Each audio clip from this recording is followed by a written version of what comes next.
Now, welcome into the Monday edition. Robby and Rexrode, 102.5 The Game. Robbie Stanley, Joe Rexrode, Ian Safar here with you. We are presented by Green Ventures Landscaping. For homes and businesses that want to stand out, not blend in, visit greenventureslandscaping.com. Hope everybody had an outstanding weekend. The weather was awesome. A little bit cooler today, but it's going to be a pretty good week for the most part. Joe, how we doing? Welcome back from Oklahoma City. I'm fine. This is just Arctic to me because it was, like 96 there this weekend, which was pretty wild. But, doing well, back from OKC. The madness moves on to 16, on to Chicago this week. And who's going to be there? The Tennessee Volunteers. The Vols, Reverend Rick, getting it done again. What's that? Is that 4 in a row? That is 4 Sweet 16s in a row for Rick Barnes. Pretty good. I think they had 6 in their history. He's had 4 in a row. Pretty good. There you go. In fact, no. So I'm trying to think. So so did he only have 1 prior to this? Like the Grant Williams team, 19. Is that right? Yeah, because I believe that's correct. Because in 18 they lost to Sister Jean, and So I think that means then he has 5 of their 11 all time. So that sounds about right. But great win for them, man. Great win as we can get into all this stuff. But, to beat number 3 seed Virginia, to kind of give it up and get it back late, showed some resolve, showed some guts. Big deal for the Vols. Dabo over there. There you go. What's that? Bring your own guts. Here we go. Yes. Yeah. Bring your own guts. Bring your own guts. Ian, how we doing? What's going on? Good morning. Doing great. Thanks. Happy Monday. It's a nice weekend, as you said, outside. Lots of all the stuff on. Basketball streaming, hockey streaming, outside, kids everywhere. Beautiful weather. It was nice. I don't know, Joe. Something's screwy going on with the algorithm here. For the first time ever, I was getting ready to put out the show post here. First, Rexrode comes up. Brennan Rexrode, not Joe, for the first time ever. Wait, Jeez. What happened? Yeah. The algorithm's bringing up Brennan Rexrode as the first Rexrode on the Twitter here. Yeah. For my mentions on the show tweet. So you better watch out. Someone's hacking your account. At Brennan Rexrode World Takeover. Getting closer by the day. I'm very confused right now. It's funny you're talking about this because I'm looking at my work pool at the Athletic, and Brennan's doing way better than I am. It's depressing. So you're saying his name just came up?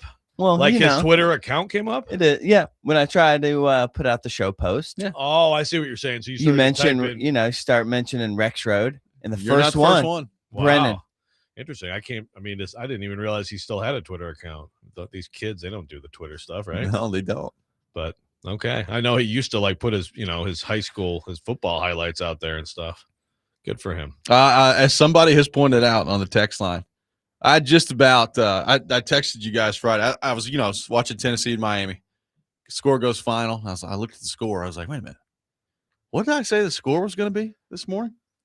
I went back and listened to the audio. I said 78-56. Final score on Friday for Tennessee was 77-56. I was like, geez, look at there. I'm taking a victory lap. That is pretty good, man. Have some of that, Miami of Ohio. Yeah, and good recall from the listener there too. Yeah, that's pretty good. Good man. stuff. Good stuff there. Obviously, we got a lot going on the show today. It is first weekend of March Madness, so Tennessee punching their ticket to the Sweet 16. It was an absolute heartbreaker for Vanderbilt. We're going to get into all that. The Predators have found themselves back in a playoff spot, and they win both games over the weekend, so we're going to get into that throughout the show as well. Cory Curtis for his weekly visit coming up at 8 o'clock. So a lot going on the program here today. Joe, I was telling you before the show, I was in a restaurant full of Vanderbilt fans on Saturday night as that game was going on. It was an awesome game between Vanderbilt and Nebraska. The second half was incredible. And just when it felt like one team was about to make a run and take over, the other team would respond. And Vanderbilt hit some big shots, some big threes. Tyler Nickel hit like a 40-footer at one point. It was crazy, that shot. The bar was going nuts that I was at. It was a fun environment. And then, the last 10 seconds, Nebraska makes the layup. Tyler Tanner lets it go. and I swear to you, the ball was halfway down and just pops right back out. And just what a heartbreaking way for Vanderbilt to lose on Saturday night. Yeah, it's yeah, you don't want to be prisoner of the moment or whatever, because I've seen some crazy stuff in a lot of these tournaments. That's one of the best games I've covered in it. And it's such a cliche of, the cliche of it's a shame they had to lose. That one of these teams had to lose. But man, for Vanderbilt to in that place, which was just, it was just an overwhelming home court advantage for Nebraska. For them to flip that game the way they did in the second half and be in position, it wasn't like it was just like they were trailing a lot of the night, but then when they took the lead and then they're up 5, and it's like, they were close, I think, to really seizing control of that game. And then for it to end the way it did, it's just an all-time heartbreaker. You had a few minutes probably as a Vanderbilt fan to absorb with 2.2 left after, Vanderbilt screwed up in kind of a scramble situation in transition, and like 3 of them went to Price Sanford. And so, he's able to find Braden Frager for just a layup to win the game. So you probably had at least a couple minutes to be like, that's probably it, like we lost, 2.2 left, but then that shot goes up. And Tyler Tanner, it's funny. I've seen some criticism, Mark Byington, for, why is that your play? That's all you had. You didn't draw anything up. But I think the reason is because Tyler Tanner is incredibly good at that. If anybody remembers the Missouri game, it was the same thing. He's just missing, but obviously he has an incredible knack. So, I get it. It's like, I think our best bet is not to try a Leitner to Hill thing. It's to just let Tyler put it up. He's obviously, and again, the ball was halfway down. Yeah. Well, and the funny thing is too, not funny if you're a Vanderbilt fan, but there's always talk every year. I swear, if you look at these basketballs they use in this tournament, and they're like really light. It's like the crappy ball in gym class where you're like, no, I want the good leather ball over here. Here, have this like plastic rubber ball instead that bounces like way high whenever you bounce it. And that's what like players like. There's some players that really struggle to shoot with these, and they're super bouncy. And it's like, if you just had a little bit less air, if Tom Brady could have been your team manager, and just a little bit of deflation there, that'd been right in. It just was. It hit every part of the rim. There's still shots of it, like it really is like you almost could have had to count it, before it left the basket. So, just man, incredible scene, and now if you want to really be a masochist as a Vanderbilt fan, you can now look and say, oh, so then we would have had to beat Iowa to get to the Elite Eight. Really? Okay, great. That's a heartbreaker. And Vanderbilt, as Vanderbilt fans know, the history of Vanderbilt men's basketball in this tournament is littered with them. At some point, they deserve a break. Like Nebraska fans just got their first, NCAA tournament win, and then their second ever. Vanderbilt fans deserve a break in this tournament at some point. Yep, and they did not get it on Saturday. But again, just an awesome game, back and forth. Like you said, you were there for it, so you could speak to it better than me, but it was coming through loud and clear on the TV. It was a road game for sure. The crowd that they're going up against, it was pretty incredible. I don't know. I'd have to go back through all of the NCAA tournaments that I've watched, but I don't know that I've ever seen a Vanderbilt team or a Tennessee team have to go up quite against that. I know Tennessee, when they played, I guess it was in Indy against Purdue, that was pretty close. Was it Indy? Where did they play Purdue a couple years ago? When they lost to Purdue with Grant Williams, that was in Louisville. I'm talking, maybe it was Louisville. I don't know. Maybe that's the closest I've seen, or a lot of Purdue fans were hanging around there for Tennessee, but it was an arena full of Nebraska fans. Like they did the wide shot at one point. It was like, wow, there's like 45 Vanderbilt fans over there in the corner, and then the rest of it's Nebraska, all of them. Yeah. Yeah. The Palace of Auburn Hills in 2000, Michigan State on the way to winning it all, played Syracuse and Iowa State. And it was a home environment without question. But I think this was the most that I've seen, like no other fan base. And again, if people want to rip Vanderbilt fans, because I've seen some Nebraska Vanderbilt fans kind of back and forth on this. Look, Nebraska fans have kind of known they were going to be there for months.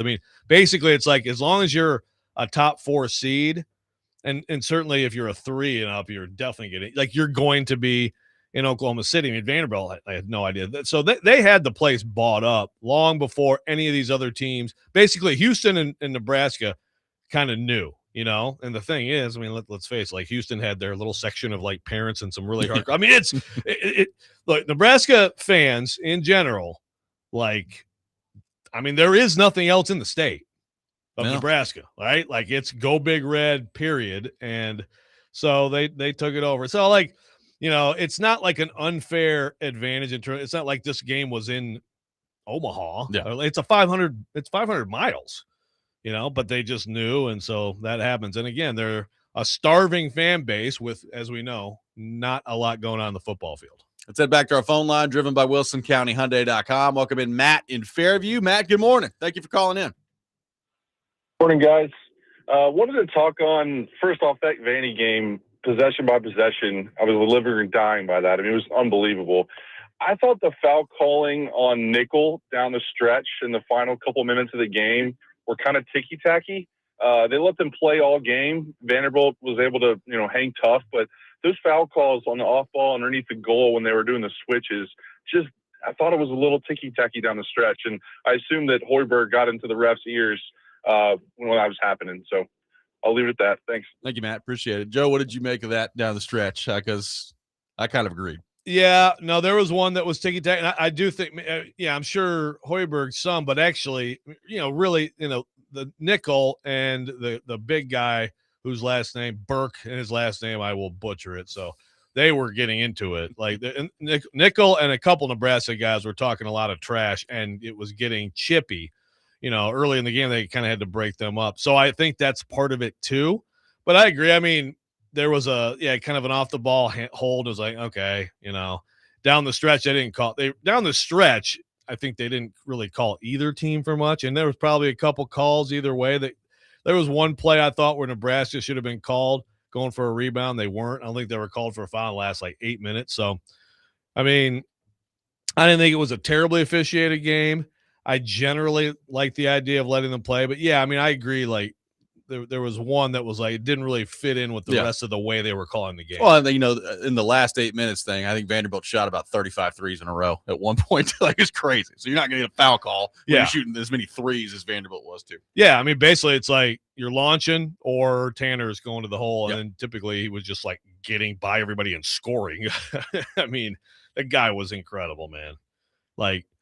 That was a superstar performance. It's, too bad we can't watch him play more in this tournament. We are off and running on Robby and Rexrode. Vanderbilt goes down to Nebraska in a thriller of a game. We'll take more of your thoughts on that. Tennessee punching their ticket to the Sweet 16. We'll get more into that throughout the hour as well. All that coming up. Robby and Rexrode, 102.5 The Game.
Welcome back in, Robby and Rexrode, 102.5 The Game.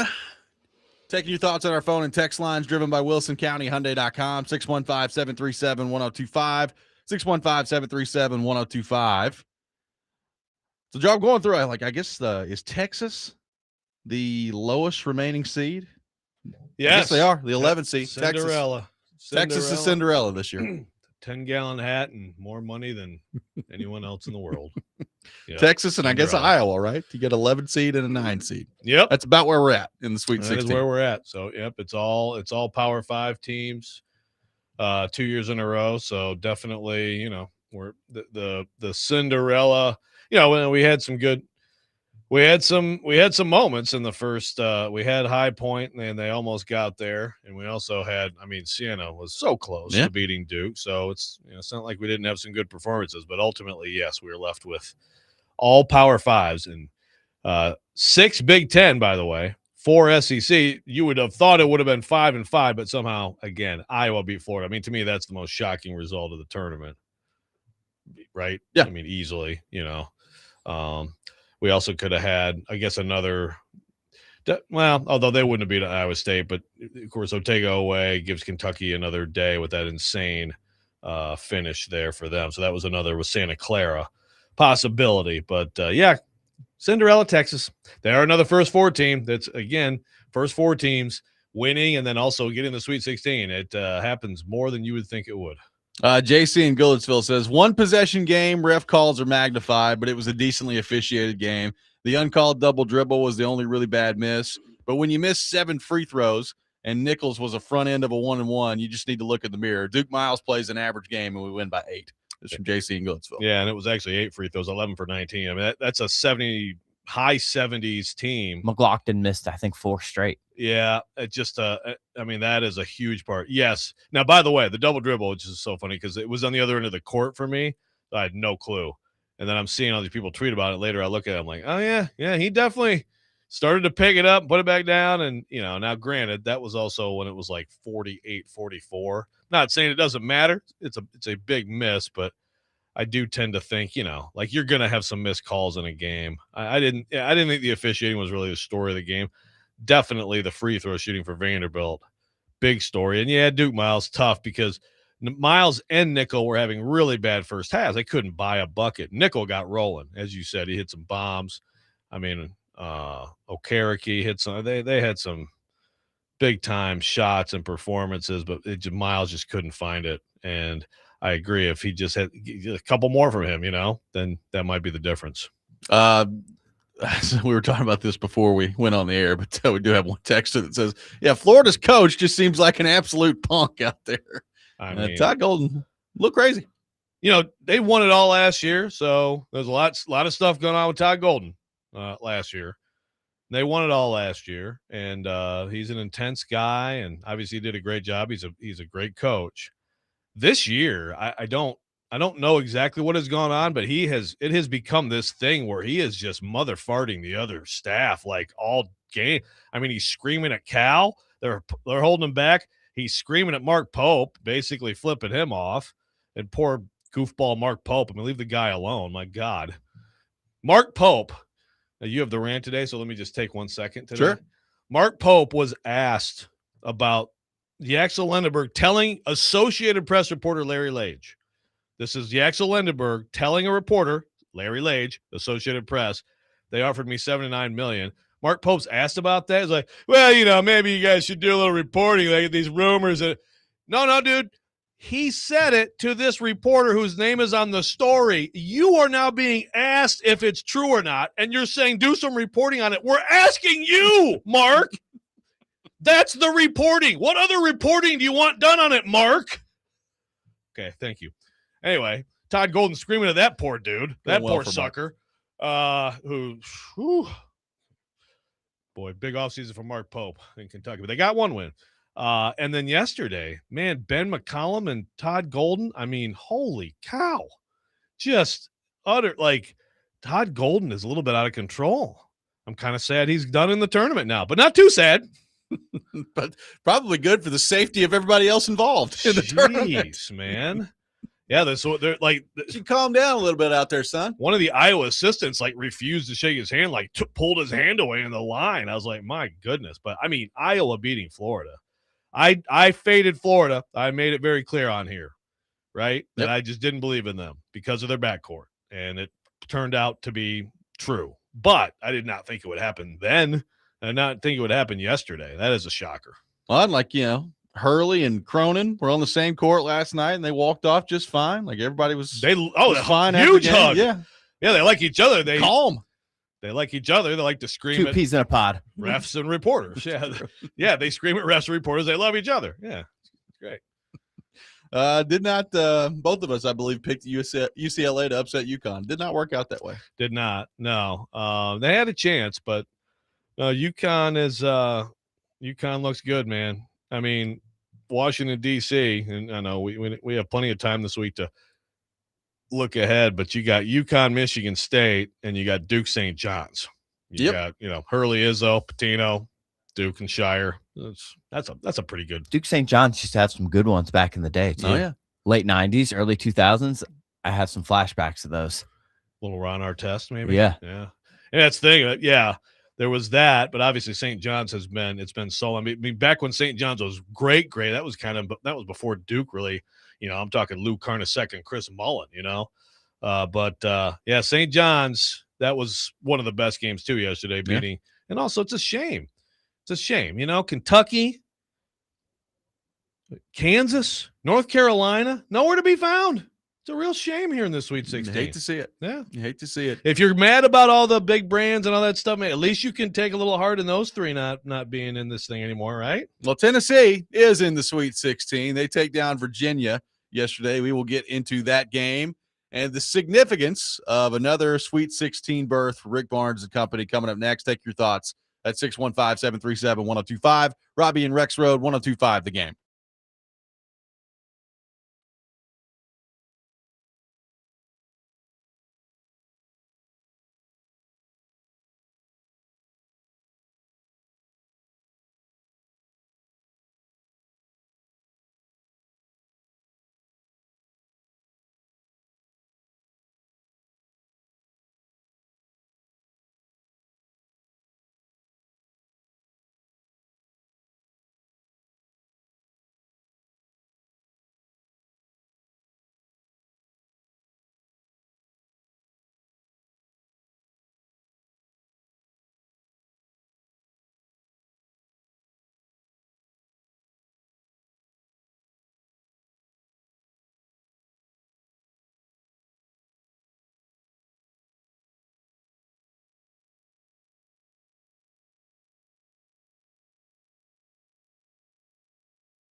Just really excited and proud for our guys.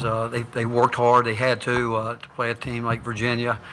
The utmost respect for Ryan Odom and what he's done in a short time there at Virginia, but really proud of our guys. And both teams, I thought, played extremely hard throughout. Every possession mattered, and really a great win for us. But again, I'm just really proud of these guys.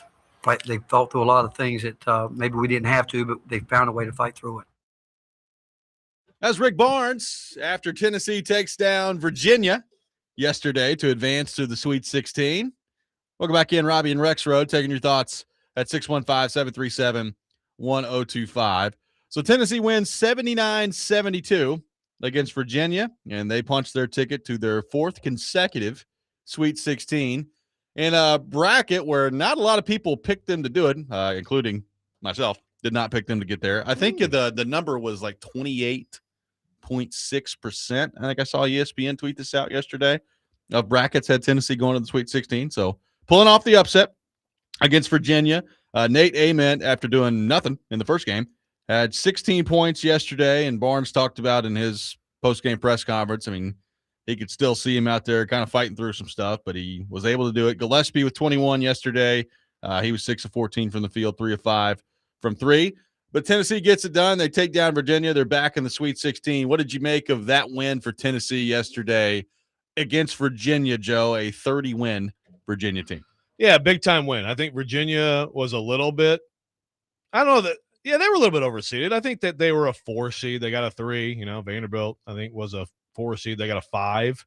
Like, I think just straight up, you look at what they did. Like, I think Vanderbilt was better than Virginia and had a little bit better resume. Virginia, you know, they had a good run. They had a lot of wins. Their non-league was not especially challenging, so that's part of their really good record. But it's a great win for Tennessee, and they were in control, and they kind of let it go. Virginia makes its run, and you mentioned those two guys. I mean, Ament, I think he's getting healthier. It's good to see him get through that game and make some shots, even though still later in the game, like, text me, he's so overrated. Just calm down, man.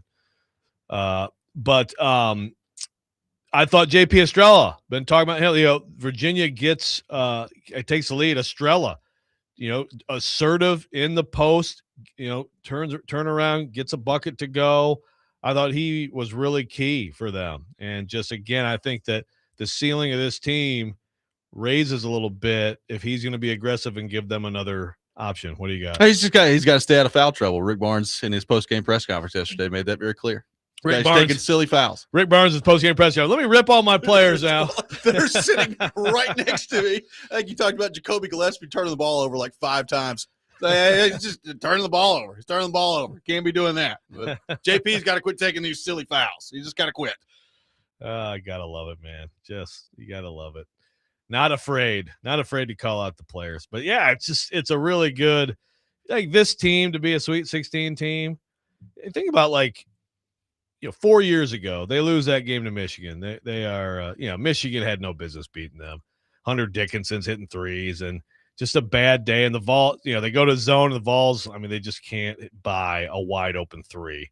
And, you know, everybody knows how that went. At that point, it's like, man, it's just, for whatever reason, Rick Barnes and his teams underachieved so much in this tournament. Well, you know, 4 straight years now, the Sweet 16, 2 straight years right now, the Elite 8. They're a win from making it 3 straight. Obviously, everybody is asking, you know, is he going to get them to the Final Four? When is the Final Four? And they've had teams. I mean, the Dalton Connect team was absolutely good enough, and they went toe-to-toe in a road environment, by the way. I'll go back to that one in Detroit. That's what you're talking about. That's what you're talking about. Detroit. No. Detroit, they had, because Purdue fans knew they were going to be there, and they bought up the place. It wasn't this weekend, but it was very strong home court. And, you know, they go toe-to-toe with the team that goes toe-to-toe with UConn on Monday night to win it all. I mean, so, yes, you're waiting for that. But, man, has Rick Barnes changed the narrative on his tournament performance and what he's done with his program. And just don't take it for granted, man. Say it all the time, but I would hope that, like, today would be a good day for a lot of Tennessee fans to sit back and say, yeah, don't take this dude for granted. It's pretty amazing what he's done with this program that, you know, when he took it over, and Bruce Pearl changed the program, but this kind of consistency, you know, there was no reason to necessarily expect it, and here they are year after year. doing it. Oh, and again, you're talking about a 6 seed. So this is the lowest seed that they've been under Rick Barnes, and now you've found your way back to the Sweet 16. So, I mean, I would argue that this team has already overachieved when it comes to the tournament, and now we'll see where they go. I mean, obviously, look, Iowa State is going to be a tough matchup, right? I mean, that's who you've got to go through next. They just absolutely eviscerated Kentucky yesterday, and we talked about how good of a story Tennessee State was heading into the tournament, but Iowa State was going to be a tough matchup, and I mean that game was over 10 minutes in the game. So Iowa State's a really good team. We'll see how Tennessee can match up against them. I think the line is 4.5 early in that one. So we'll see what that ends up looking like. But Tennessee, their ability to rebound the ball, and look, I thought when it mattered yesterday, Joe, they clamped down defensively and played really well, and that's the hallmark of a Rick Barnes team right there. Yeah, no, they did, and they're and Akpara, he is not a complete player, and sometimes like the other team, they can just totally leave him alone in some ways. I mean, he's basically a lob guy at the rim, rebounder, but yeah, defensively, he can make a big time difference, and I thought he did at times yesterday for sure. So they're definitely, you look back early this year, and I think you're obviously comparing it to the last few years when they had two just on the ball bulldogs in Zakai Ziegler and Jemai Meshack, and you're watching them early this year. I remember Illinois coming in here to Nashville, and it's like, God, like talk about a step backward defensively. You knew it was going to happen, but it's just like it's such a step back, and they've been getting better and better. And like you're just a Rick Barnes team is always at least going to be good on defense. This one was never going to be as good as those teams because you just don't have the personnel to be that good. But it's gotten better. In fact, I'm like on Ken Palm, let's see, they're 14th now, in defensive issue. I think for, a lot of this year, they were more like in the 20s and stuff like that. They keep moving up the charts. So they're figuring it out. And I think they can defend Iowa State well. And I know we can talk a lot more about that game. The question I have is, can they not turn the ball over? If anybody watched Iowa State, Kentucky yesterday, at times I thought I was watching little kid basketball with these Kentucky turnovers. And just Iowa State just ripping the ball out of their hands. Yep. But that's what they do. That's their style. They're going to turn you over. They're going to double real quick and double in the post, and you have to be really aware or they can overwhelm you. Well, and so far, we talked about one of the keys for Tennessee heading into the tournament was Gillespie was going to have to be on shooting the ball. And he certainly was against Miami. He was outstanding against Miami. And yesterday, 6 of 14 overall, 3 of 5 from 3, 21 points. So, he has, to this point, more than just avoided. He's played well to this point, but he has avoided one of those stinker games shooting-wise. And you see it. When he's shooting the ball well, they're pretty hard to beat. Yeah. Yeah, the next time he doesn't, the next time he has a game like that, like they're going to lose. Yeah. Like at this point, you get to this stage, and it's like you got to have all hands on deck and the best you can have of everybody. But no, it's been a really good pickup, for Tennessee to be able to plug him in there. And what again, I think he's gotten a lot better too as a defender. I think he's gotten better as a leader and all that stuff. Jason Gillisville says, how about all the fans saying Barnes was old, needed to retire of the SEC tournament?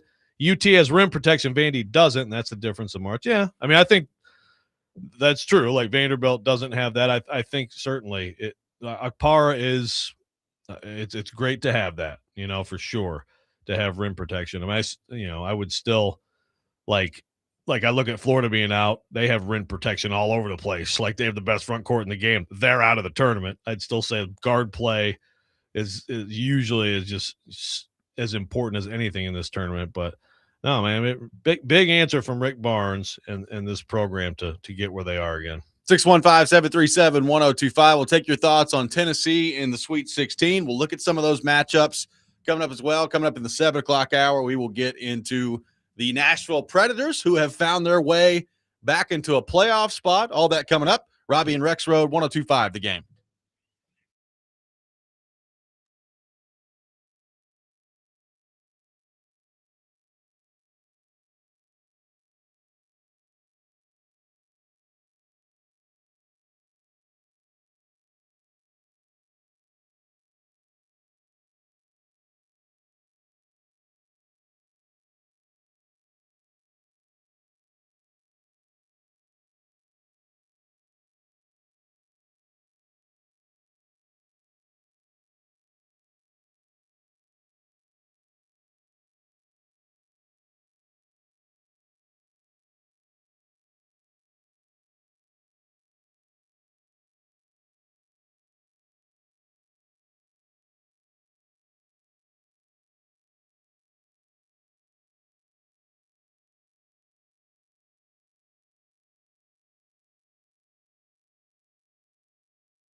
Well, they're a terrific team. They're not going to go. You win 30 games. They've been in close games all year. They're not, and they're really well coached. Ryan is a terrific coach. He really is. But our team this year, we turned it over in ways that we shouldn't turn it over. Jacoby trying to do too much at some point. That's Rick Barnes. Jacoby just keeps turning the ball over. That's what he does. He's trying to do too much. Any thoughts, Jacoby? Jacoby, is there anything you'd like to say? Okay. Let me tell you more about Jacoby's mistakes today. I love that, man. I really do. We are live from our Busy Bee Plumbing, Heating, and Air Conditioning Game Nashville studios, home of the $99 yearly Beehive membership, where the buzz is always about great service. It's Reaction Monday, brought to you by Pella Windows and Doors of Nashville, taking your thoughts at 615-737-1025. I have to say, I mean, these the Sweet 16 matchups, I mean, as you would expect when you get to the Sweet 16. But like Arizona, Arkansas, I think it's got a chance to be pretty good. Texas, Purdue, we'll see what happens in that one. You've got UConn and Michigan State, which could be awesome. Duke, St. John's. We've talked about Tennessee and Iowa State. I mean, it's expected, Joe, once you get to the Sweet 16, but could get some really fun matchups here. Yeah, there's a lot. I mean, Matthew from Jolton, our resident Michigan fan, is asking about Michigan, Alabama. Michigan, Alabama. Like right now, I'm going to tell you, I expect Michigan to win that game by about 25. Okay. And I know what Alabama did to Texas Tech. I mean, Alabama is sitting here. They're number 60 in defense. Like they're not good on defense. They played great last night. Now Texas Tech lost their best player this year, and I think we saw what happens eventually. Like it just, that's just a totally different team. But if Alabama's going to go out and hit 19 threes or whatever the heck, they'll beat anybody. It is interesting that Alabama loses Aiden Holloway, and there's all this controversy, and of course, I'll take Hofstra. Oh, great Worked out call on the bracket. And they just come out and it's like, I guess they didn't need Aiden Holloway, or maybe like a little bit more for Amari Allen and Houston Mallett. And it's like, actually, that's a pretty good freaking team. We know LeBaron Philon is awesome. I don't know. I'm very intrigued by the game. It's blown away. I was hanging out with the Nebraska writers this weekend, obviously in Oklahoma City, and they were joking like, imagine if like Nebraska and Iowa played. Oh my God, again. Yep. Well, here you go. Farmageddon basketball version. Bring it to the Sweet 16. Illinois Houston to me is like, I'd put that up there with any of these games. Just fascinating. Like pretty much the best offense. Year after year, the best defensive team. Maybe not quite the best this year, but that is in Houston. That's a hell of a game. Yep. I mean, it's been interesting to watch Michigan because I thought, the first half against Howard, it got a little hairy in there, and it's like, okay, Michigan's screwing around with Howard. Yeah. It was close for a while against St. Louis, and then Michigan just totally broke it open in the second half. And it's like, okay, yeah, there they are. Yeah. Yeah, and St. Louis, it's too bad too. Like, here's a great example of like why it really matters, how you finish the season. St. Louis was going to be about a 6-7, and St. Louis, if anybody watched that game, they're so fun to watch. I mean, we've seen our last. The Billikens. Yeah, I mean, Robbie Avila, like Kareem Abdul-Jabbar, Larry Blurd, Milk Chamberlain, whatever you want to call him. He is the greatest nicknames of all time. He is one of the best passing big men I've ever seen in basketball. Not kidding. And he has a body basically like mine, but like a few inches taller. And he's out there hitting threes with those goggles on it. They are a tremendous offensive team, and they actually played pretty well against Michigan. But when you lose late in the year, you lose 3 games, you drop to an 8, now you have to get smoked by a 1 seed, and that's what happened. So, yeah, Michigan looks like a wagon. So I'll be in Chicago with Alabama, Michigan, with Tennessee, Iowa State. Look, I right now, I like Michigan and Iowa State, over the SEC teams. But way crazier things have happened. What if Chicago, which will be loaded with, it'll have Iowa State fans, it'll be loaded with Michigan fans. Yep. What if we get an SEC, little mini championship game between the Vols and the Tide? Third Saturday in October and March. And last Saturday in March? Yeah. Or last Sunday in March? Yeah. There you go. There you go. Wait, Would that be April? When's April 1st? No. One more weekend of March. There you go. Yeah, it'll be the 29th, right? Yeah. It'll be the 29th. Yeah. So, yeah. What is today? Yeah, the 23rd. There you go. Math. There we go. Hi. Yeah. 2026. There you go. No, so it should. I mean, it should be a lot of fun. But Alabama is. It's just I never would have guessed that we would have seen them here. And Nate Oates, man, you gotta tip just like you tip the cap to Rick Barnes. You got to tip the cap to Nate Oates. He usually gets his teams. They had the one team that flamed out, 1 seed a few years ago, but for the most part, they perform in March. What do you think, Skyler on the text line asking about the Arkansas-Arizona matchup? Going to be interesting. I mean, obviously, Acuff just unbelievable, but what do you make of that matchup heading into the Sweet 16? It's fascinating. Arizona's my champ, but I looked, I thought Arkansas or Wisconsin, because of their guards, could give them a game. And yeah, Acuff is incredible. I'm glad that he's on this stage to play in this game. I think Arizona is the best team. I think they're the most complete team. But Acuff he changes the math. And Malik Thomas and Billy Richmond. And then when you get Trevon Brazile hitting the 3 here or there, like they are, we saw them in, the game against Vanderbilt. If they can hit enough shots and just, their defensive details still get away from them at times, and they look like a very young team. But I think that game could be a totally a banger. I'm excited for it. Yeah, that one's going to be awesome. I mean, we'll see back to kind of put a bow on the Tennessee front. This is going to be a game where they are going to be the underdog. We'll have plenty of time this week to break down the game between Tennessee and Iowa State coming up. But like I said, Gillespie shooting the ball well heading into this. Ament, how healthy is he? Barnes talked about in his press conference yesterday that, he could see the look on his face a couple times where he's still fighting through some stuff. So how healthy is he by the time the game rolls around on Thursday? Yeah. And Friday. And the thing about Nate is, it was an ankle, right? And now it's like, well, it's an ankle and a knee. Yeah. And I think it's High clearly, ankle. yeah, it's like high ankle all the way stretching to the knee. Yeah. I mean, so first of all, give credit to Nate Ament, because you can like an agent could be like, yeah, maybe shut this down. I mean, he's playing for, he's trying to help this team make a run. You got to give him credit for that, because he is hurting. You can tell he's not himself. And so anybody around that Tennessee program, I'll tell you, like, I mean, he's a pretty special young person. So can he heal up a little bit more and be like great? Because that's I think what it's going to take to beat an Iowa State, for them to advance. You're probably going to need like a 25 to 30 point game from him at some point, probably like immediately. Yeah, that might be asking a lot, but I mean, that's probably what you're going to have. Jason Goodsell says Barnes, he was always playing great defense. I plug him in the Sweet 16 every year for that reason, kind of like Boeheim at Syracuse. Yeah, let's kind of see that. Syracuse and Sweet 16. Syracuse had that zone, they always played that really bothered people. So they would pull some upsets, but usually wouldn't go too deep. But two very different personalities at coach too. Yes. Yeah, slightly. Have you seen any Boeheim like game commentary? Uh-uh. Yeah, he's an analyst over like the ACC network. It's interesting. Yeah. It's sort of like he just kind of talking. Yeah, just sort of mumbling to himself. I mean, but yeah, some of it's interesting.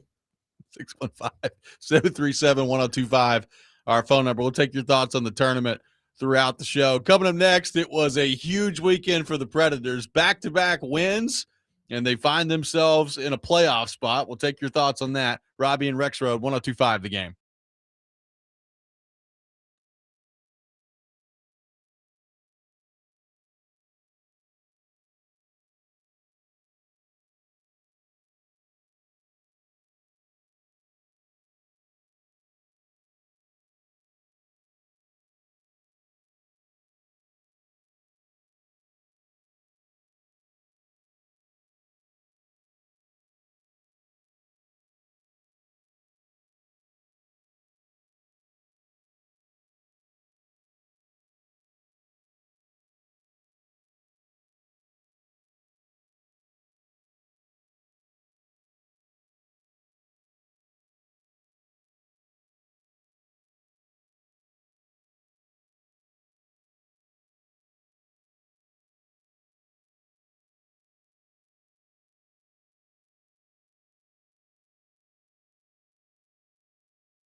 Hour number 2, Robby and Rexrode, 102.5 The Game. Robby Stanley, Joe Rexrode, Ian Safar here with you on this Monday morning. We are presented by Green Ventures Landscaping, outdoor patios, landscaping design, lawn maintenance, and more. Visit greenventureslandscaping.com. We'll have Cory Curtis with us here in about an hour for his weekly visit from News 2, taking your thoughts on the NCAA tournament and the Nashville Predators, who get back-to-back wins over the weekend. Justus Annunen in goal on Saturday, and he was awesome against the Vegas Golden Knights. They're outshot 20-4 in the first period, and they end up winning 4-1 on Saturday. Stamkos with a couple of goals in that one, O'Reilly with a goal in that one, but Annunen plays very well, and they win that game. UC Saros back at it yesterday. He did not play, obviously. Saturday was not even the backup on Saturday, and then Sunday he was healthy enough to start, and the Predators get a 3-2 overtime win against Chicago. Forsberg with a couple of goals yesterday, and Stamkos scored again. So, Joe, one thing we talked about last week, if they're going to go on a run here, well, Forsberg and Stamkos going to have to start scoring again. Well, they've started scoring again. So Stamkos with 2 goals Saturday, 1 goal yesterday. Forsberg, couple of assists this past week, and then ends up with 2 huge goals yesterday in the game. And as we sit here today, they are at 75 points. They are the second wild card team right now in the Western Conference. So they've got a 2-point lead on LA. They got a 4-point lead right now on Seattle. Now, Seattle has played 1 less game than they have. They have got a 5-point lead on San Jose, and they play San Jose tomorrow. So we've talked about it. They're going to play San Jose 3 times coming up here in the next few weeks. Those games are huge. They're playing LA twice here in the next couple of weeks. Those games are going to be huge.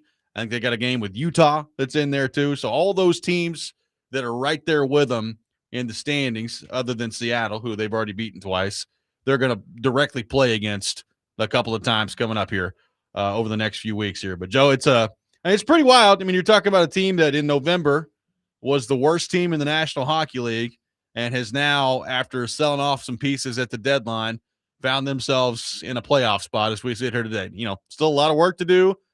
12 games left, and the NHL is an eternity. So there's a lot that can happen, especially when you're playing a lot of these teams head-to-head there. But pretty cool story that the Predators have found their way back into a playoff spot here. Yeah, it's like a kind of a franchise thing here. Like, I feel like a lot of these left for dead late season runs, but it's also a brunette thing. I mean, I think I look at him and it's like, man, you have to be impressed that they just kind of hang in there and they figure things out. And, nobody was very happy a couple weeks ago, like in that locker room, I think. And it's kind of writing on the wall kind of feeling, it seemed like a little bit. I mean, maybe it's more just in the moment reacting to, just losing guys that you care about and that were key parts of the team. But I would not have guessed this reaction on the ice. And I mean, good for them, man. You have to give them all the credit to make this interesting and to be right in there. You could still be cynical and say, great, so now they're going to, have a worse pick and maybe they get to play the Avs. But actually, like, they could possibly get the top wild card. Well, I mean, it's on the table now. It's on the table. I mean, they're 5 points back of Utah. And look, right now, there's just a massive difference. Like, there's a massive difference between being the wild card 1 and the wild card 2. So, I mean, look, the most important thing is, I mean, at this point, like, if your idea is that they're just going to be bad and get some really high draft pick now, I mean, they're not going to. Right. So, like, that's over. That's gone. Now, look, the way that the standings are lining up, if they miss the playoffs, they're going to have a legitimate shot to get the number 1 overall pick just because of how the standings line up in the East.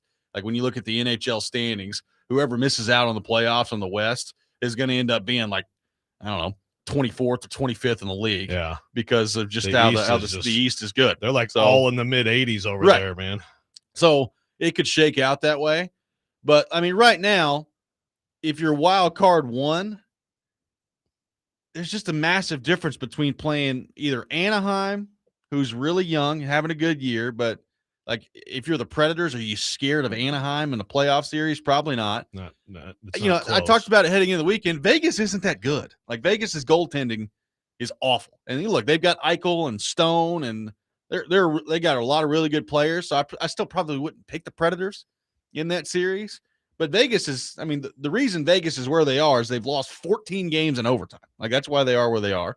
And then there's Edmonton, who Connor McDavid the other day described the Pacific Division as a pillow fight right now. So, you know, obviously, It's a good quote for him. Edmonton, that's not who you want to play if you're the Predators. No. But they're 5 points back Anaheim right now in the division, and they can't stop a puck. So all that to say, when you're staring down the barrel of Colorado as one wild card, and the other wild card team would play Anaheim, that's a pretty massive difference right now. Yeah. And again, who thought we'd be talking about that? It's like, okay, maybe they can be on the fringe of this thing and just sneak in. And well, you win 4 straight games, and all of a sudden, because it is a lot of like mediocrity in there, all of a sudden you can start thinking about stuff like that. So, I mean, you're talking what? So they've got a game in hand too with the gap behind Utah. So that would, just imagine like if after all this stuff, becomes a team that like wins a playoff series. Yeah. Like, I don't even know what to do with that. Yeah. No, it's crazy. And again, like there's still a lot of work to do before that becomes even close to being a reality, but you're there. And by the way, I mentioned San Jose that you're directly competing against, and LA that you're directly competing against, and you got Utah in there. They also play Anaheim twice down the stretch, which, I mean, technically could be a look ahead to a playoff. So like there's a lot of very meaningful games that they're going to have, not only because of where they are in the standings, but because of who they're playing against coming up down the stretch. Yeah. I mean, I guess it's not great that you'd rather have like easier games and you're not directly competing with anything, but like you said, it could be a preview.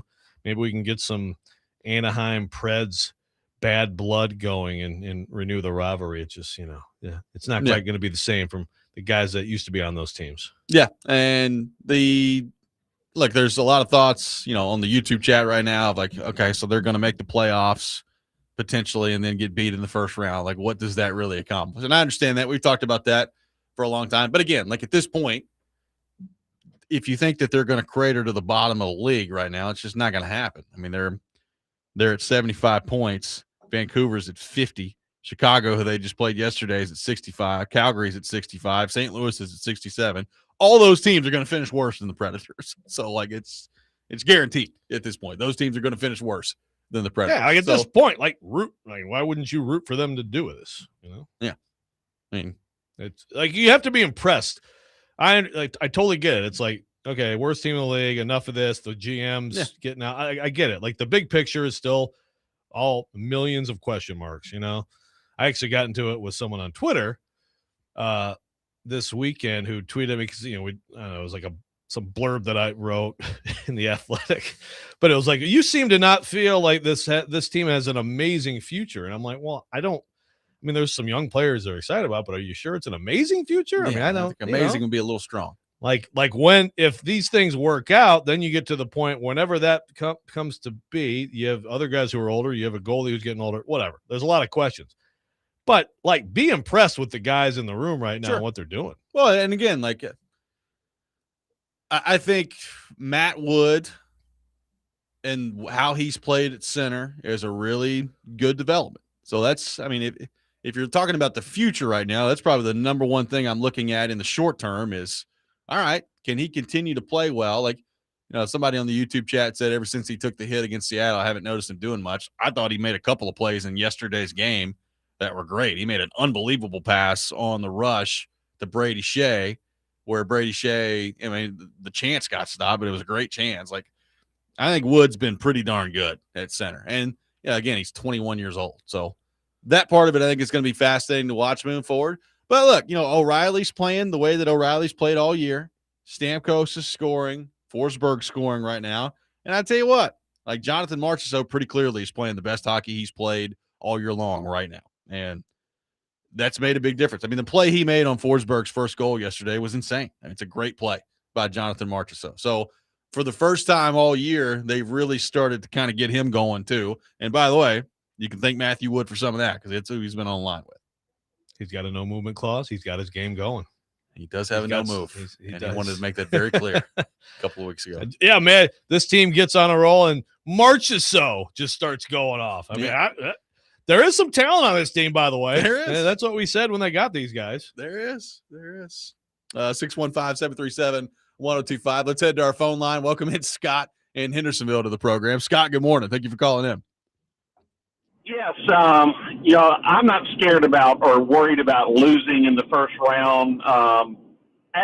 We've been pretty darn competitive against Colorado this year, and I realize that's before they loaded up again at the trade deadline, but anything can happen in these.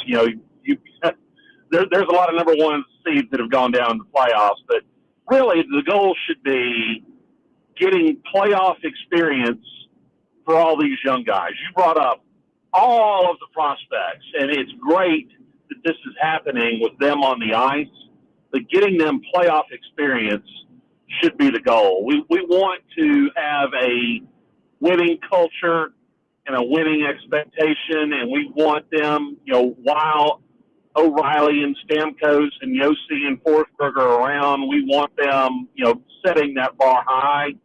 But, there's nothing like just having the experience of being in the playoffs. So you can't wait around until, I think we're ready. Now let's go out and make a run. These guys have to experience it because it's a whole other world. I mean, you can't take shifts off. You have to bring it every second you're on the ice, and they'll really benefit just from being in the playoffs. But, I'm not scared. I would love to be in the Pacific bracket, but I'm not scared of Colorado either. Yeah, thanks for the call, Scott. Appreciate it. I mean, like I said, the playoff experience I agree with. Now, I also think that the new general manager and all that stuff matters in all this. Like, yes, playoff experience is good. I think particularly for guys like Matt Wood. Now, some of these other guys that are young players, how many of them are going to be parts of your future? And I mean like legitimate, important, irreplaceable parts of your future. I think Wood is creeping into that territory. Nobody else they've got on the roster right now is in that territory. Like, I don't really consider, Evangelista by age is young. I don't consider him in the same group as these young guys that we're talking about anymore. He's been in the league 3 years at this point. So which of Schaefer, Kimmel, LaRue, guys like that, Ufco, guys like, how many of those guys 3-4 years from now are going to be foundational players for them? I don't know. We'll find out. Yeah, I think some of them will, at least be support players, be part of the. And yeah, I agree. There's a lot of texters saying the same thing though. Playoff experience, sure, it's not a bad thing to get for whoever might be with you in the future. 615-737-1025, our phone number. Predators are in a playoff spot at the moment. Big games coming up this week. We'll take your thoughts on that. 615-737-1025. Robby and Rexrode, 1025 The Game.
Now O'Reilly comes forward into the offensive zone with Forsberg 2-on-2. Phil to O'Reilly right in front. Kicked away by Knight. O'Reilly got a redirect on it. Forsberg behind the net. Cuts in front left side. He's alone. Hey, scores! Preds win! Philip Forsberg. 105 into overtime. 4 straight wins for your Nashville Predators. Yeah, no, phenomenal pass by March on the first goal, and then nice little ozone play on the second one. Stammer finished it off, and then overtime had a couple looks, obviously factor out a close one, and then stuck with it and found a way to end it. Philip Forsberg gets it done for the Preds yesterday. They win against Chicago in overtime. They've won 4 in a row. There is a massive game coming up tomorrow between the Predators and the San Jose Sharks, and they will play the Sharks 3 times down the stretch. So right now, Preds are in a playoff spot. Taking your thoughts on that at 615-737-1025, our phone number, 615-737-1025. Again, a lot of work still left to be done before they get into a playoff spot officially, but they've got a shot coming down the stretch here. I mean, look, this is why, we've gone through this before when it comes to like percentage chances of making the playoffs. And, you looked a couple of weeks ago, and I think the Predators were at like 20-something percent. Well, you look at them on Money Puck right now, and they're at 52. So, like, it changes pretty rapidly. And obviously, when you're playing head-to-head against some of these teams, I mean, those numbers are going to skyrocket all over the place over the next few weeks here, depending on the results of those specific games. So this team, as constructed, with some, I like this on the text line that Jonathan March is so Marchy Madness. Yeah. Mm-hmm. But this team, as constructed, with the way they're playing, with what they have, yeah, is this a team that? I think the answer, I guess, is probably always yes in this league, right? Like a team that could actually make a run, win a series, do damage. Is that asking too much? Are they playing Colorado? Because if they're playing Colorado, yes. I mean, I understand what Scott said in the last caller. Like, you're not scared of Colorado. I get it. But, I mean, Colorado is infinitely better than you are right now. I mean, just go look at the roster. So, look, it's the playoffs. Crazy things can happen. We do see things like that happen in the playoffs, and we've seen the Predators take down a 1 seed. Like, that Chicago team and this Colorado team are not the same thing. Like, this is – yeah. So – they were on the tail. By the way, that Predators team and this Predators team is not the same thing, and I think people forget that sometimes. Like, that's true too. I heard people discussing last week of, well, Predators were an 8 seed, and it's like, and they went all the way to the Cup final, which they did. I think people conveniently leave out of that discussion all the time that there were multiple people before that season picking the Predators to win the Stanley Cup, and this team is not the same thing. Okay. Yeah, they'd won a playoff series the year before. Yeah, they won a playoff series the year before. They made a huge trade that offseason. Right. They had the best top 4 defense in the league. It's not the same thing. So no, it's not close. It's it's a good story what they put together here. But there is talent. There's talent. And look, the thing that I think is kind of driving them right now, they are clearly a close-knit team, right? Like I think they truly enjoy being around each other. I think that's why you've seen some of these veterans really express a desire not to really go anywhere, because they like each other and they like playing together. And I think Brunette, for as much as we've criticized Andrew Brunette and his future's been up in the air, and I think, in some degree his future's probably still up in the air when you're bringing in another general manager at some point. Clearly he's done a good job of kind of navigating this here. So all that's good. And, the Matt Wood story, his emergence, Ryan Ufko, his emergence, there's a lot of good happening right now for the Predators. But, I mean, look, make no mistake about it. They will be, if it's Colorado, tremendous underdogs in that series. Tremendous. Yeah. Yeah. So, again, they actually have put themselves in position to maybe avoid them if things like best case scenario happen. And then it gets a little more interesting. But, yeah, you just, like, at this point, to me, it's just like, if you're a Preds fan, I think you should be able to just enjoy this and appreciate what they're doing, right? Yeah. And just look, the building was fun Saturday, and I think the building will be fun again tomorrow. Like, it's meaningful hockey games. And again, like, I think the larger conversation here of where the franchise is headed. To me, that conversation still exists. Like that conversation's not going anywhere. I mean, you're going to have a general manager that, frankly, whether they miss the playoffs or whether they make the playoffs as an 8 seed, and then let's say they do get bounced in the first round. Like, I don't think that changes the discussion all that much from like the general manager coming in. Like the general manager at the end of the day is still going to have to look at the roster and say, all right, there's a bunch of 30-some-odd-year-old guys, and there's a bunch of young guys that we've not seen yet at the NHL. How do we make this work over the next couple of years? That part of it to me is not changing over the next couple of weeks here, regardless of what they do. So like, I think people are probably making a little bit too much right now of, well, they got to miss the playoffs to get a higher draft pick right now. It's like, well, we'll see. Like if they miss the playoffs, as I laid out earlier, because of how the standings line up in the West and the East, if they miss the playoffs, they're going to have a lottery pick. Now, we'll see what happens with the lottery, but they're going to have a lottery pick if they miss the playoffs. If they make it, then, I mean, at that point, I mean, you really are playing with house money. You don't have anything to lose going up against Colorado. So let it all hang out and see where your chips fall at the end of that one. So there's some people on YouTube chat. I mean, this is a great, like, people always go back and forth on this. Like some people saying that, the playoff experience thing is overrated, et cetera, et cetera. But the value of, okay, let's say, I don't know what pick then, the value of the 6th pick. I don't know. Like, who knows where right? Like, let's say that value of like the 6th pick versus the value of you get a playoff series against Colorado. I mean, I think it's a fair conversation. I mean, look, they got a playoff series against Vancouver a couple years ago. How much did that help? Yeah, Luke Evangelista. I don't know. He's playing well this year. Yeah, I mean, like, I don't know. 2 like, years later, didn't help him the next year. Right. So, like, I do think that conversation is overrated sometimes. Like, if you go out there and you just get absolutely blitzed in 5 games against Colorado, how much does that help you long term? I don't know. Now, I think you can make the argument, Colorado is a good example. I think the Predators in 2018, who were clearly better than Colorado, but you had a really young Nathan McKinnon. You had Landeskog around there. You had some of these, and McCarr wasn't there yet, but you had some of these younger guys. And we saw it in that series and said, yeah, they're going to be real good here in a couple of years. Yeah. So I think that series helped them. Now, the difference is, that was an incredible young core. You had an incredible young core, and the Yeah. Predators right now just don't have that. Right. So it's a different thing. So there's still can be like Matthew Wood.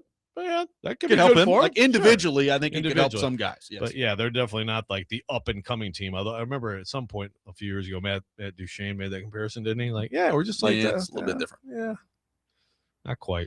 Maybe not his strongest take. 615-737-1025. A lot more of your thoughts to get to on the Nashville Predators. Keep them coming. 615-737-1025. Robby and Rexrode, 1025 The Game.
Teed up with us at the 5th Annual 615 Open May the 28th at Hermitage Golf Course, once again supporting Folds of Honor to help them fund life-changing scholarships for families of America's fallen heroes. You can register now to play or sponsor at 615open.com. Also, Smashville Live coming up this Wednesday, presented by Gary Force Acura, 6 o'clock on 102.5 The Game, live from Brewhouse 100 in Bellevue. Meet your Preds players up close and personal.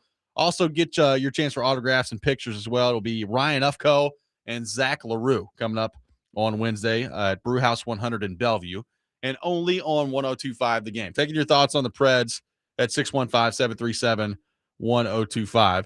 So, some talk on the YouTube chat. Going back to the conversation about the building and the big games right now, says the building was fun. I bet Avalanche's building is fun, or the Lightning, or the Panthers with cup wins.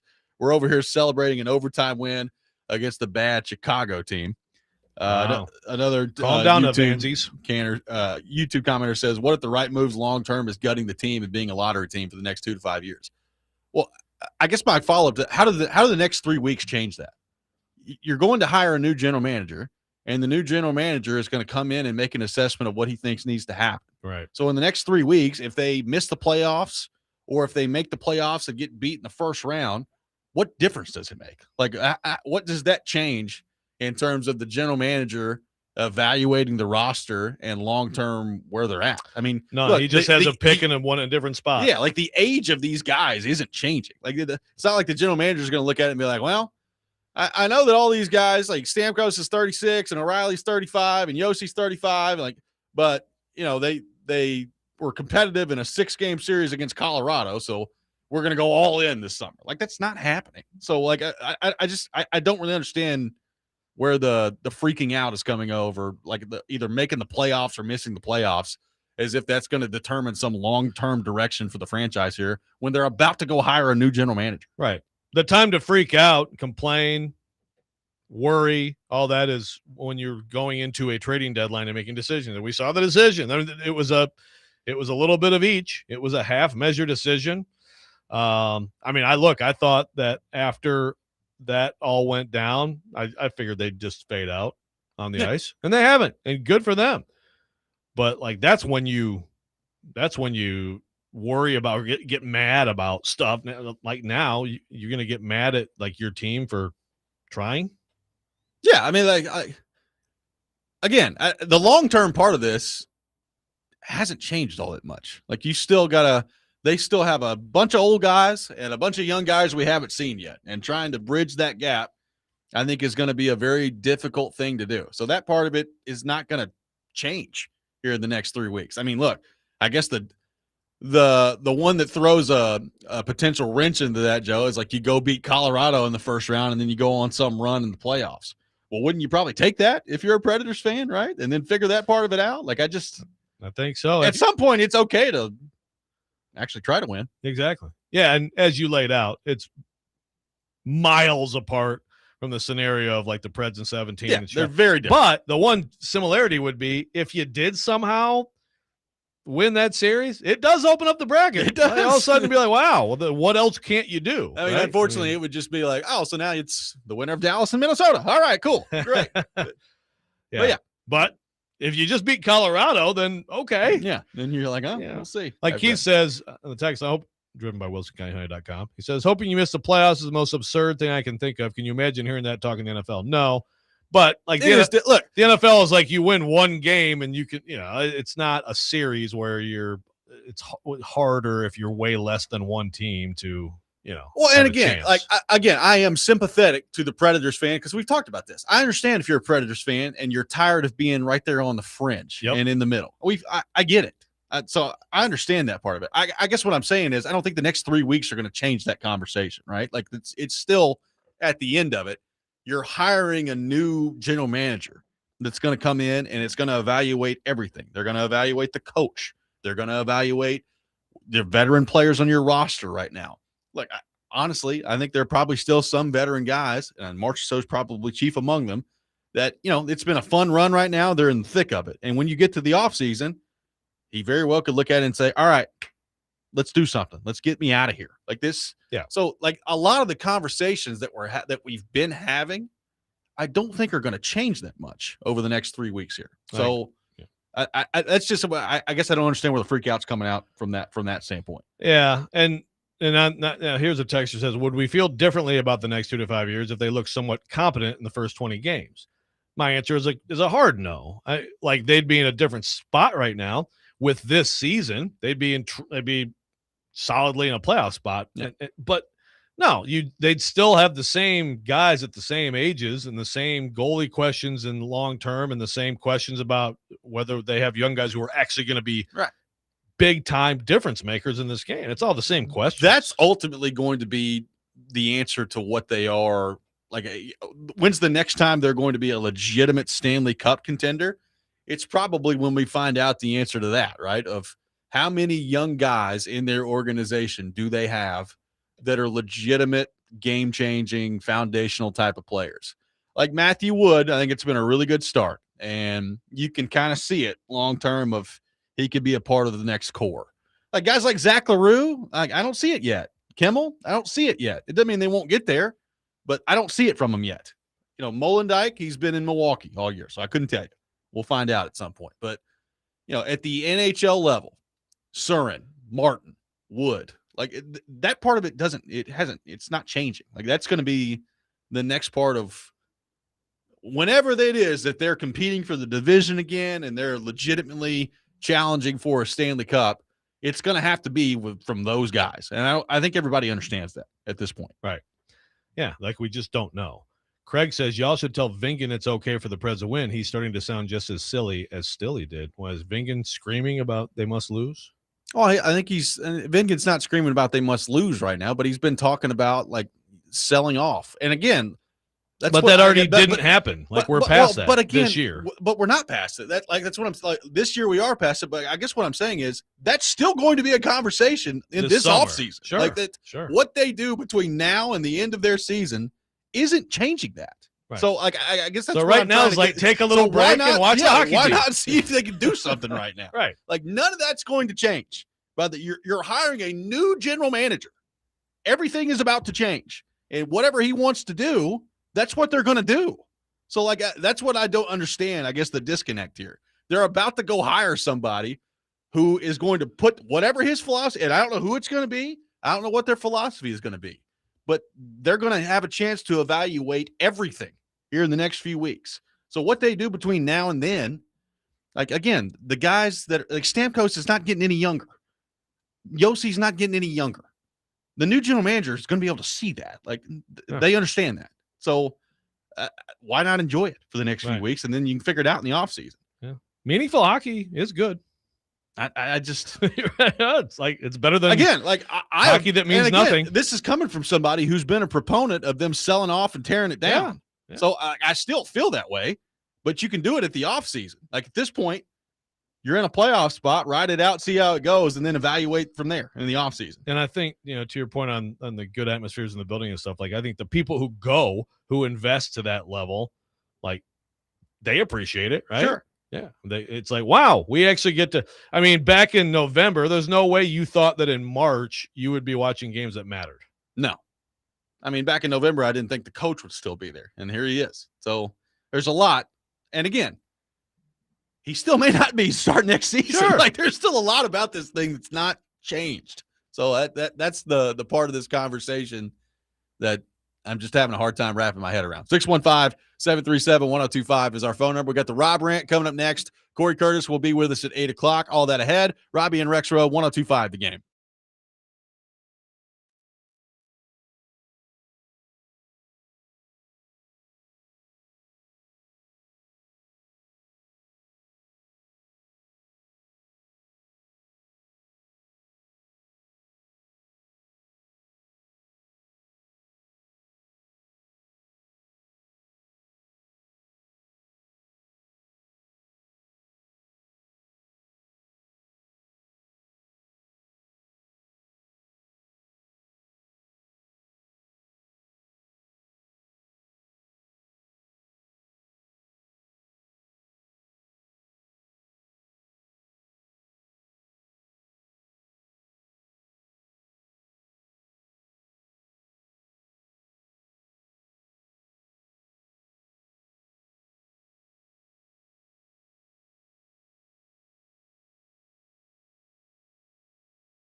Don't make me angry. Sometimes you have to tell someone to pound sand. You wouldn't like me when I'm angry. This is the Rob Rant. Now on Robby and Rexrode. There's nothing like Kentucky basketball. There's just nothing like it. Call me a baby or old school or whatever. Yeah, I am raising my voice at you. Here now is Yarncroke across for Sisson. He scores!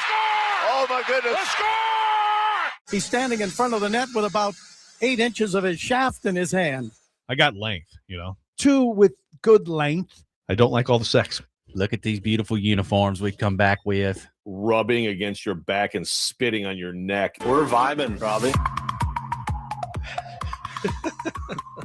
It is time for the Rob Rant here on the program. Check it out every morning here on the show, either the Rob Rant or the Rex Rant. That was erotic. It was a lot of stuff going on in that particular matchup. So I've been yelling about part of this for, 10 years at this point. I'm going to keep yelling about it. But I think what happened this weekend is a perfect example of why. So, look, we've talked a lot this hour about the Predators and a lot of good, and they've climbed back into the race here, and they're in a playoff spot today, and they got a huge game coming against San Jose, and that's all great. I was very interested to see on Saturday. Saturday, you had Colton Sissons, Cole Smith, and Jeremy Lauzon all coming back to Nashville for the first time, right?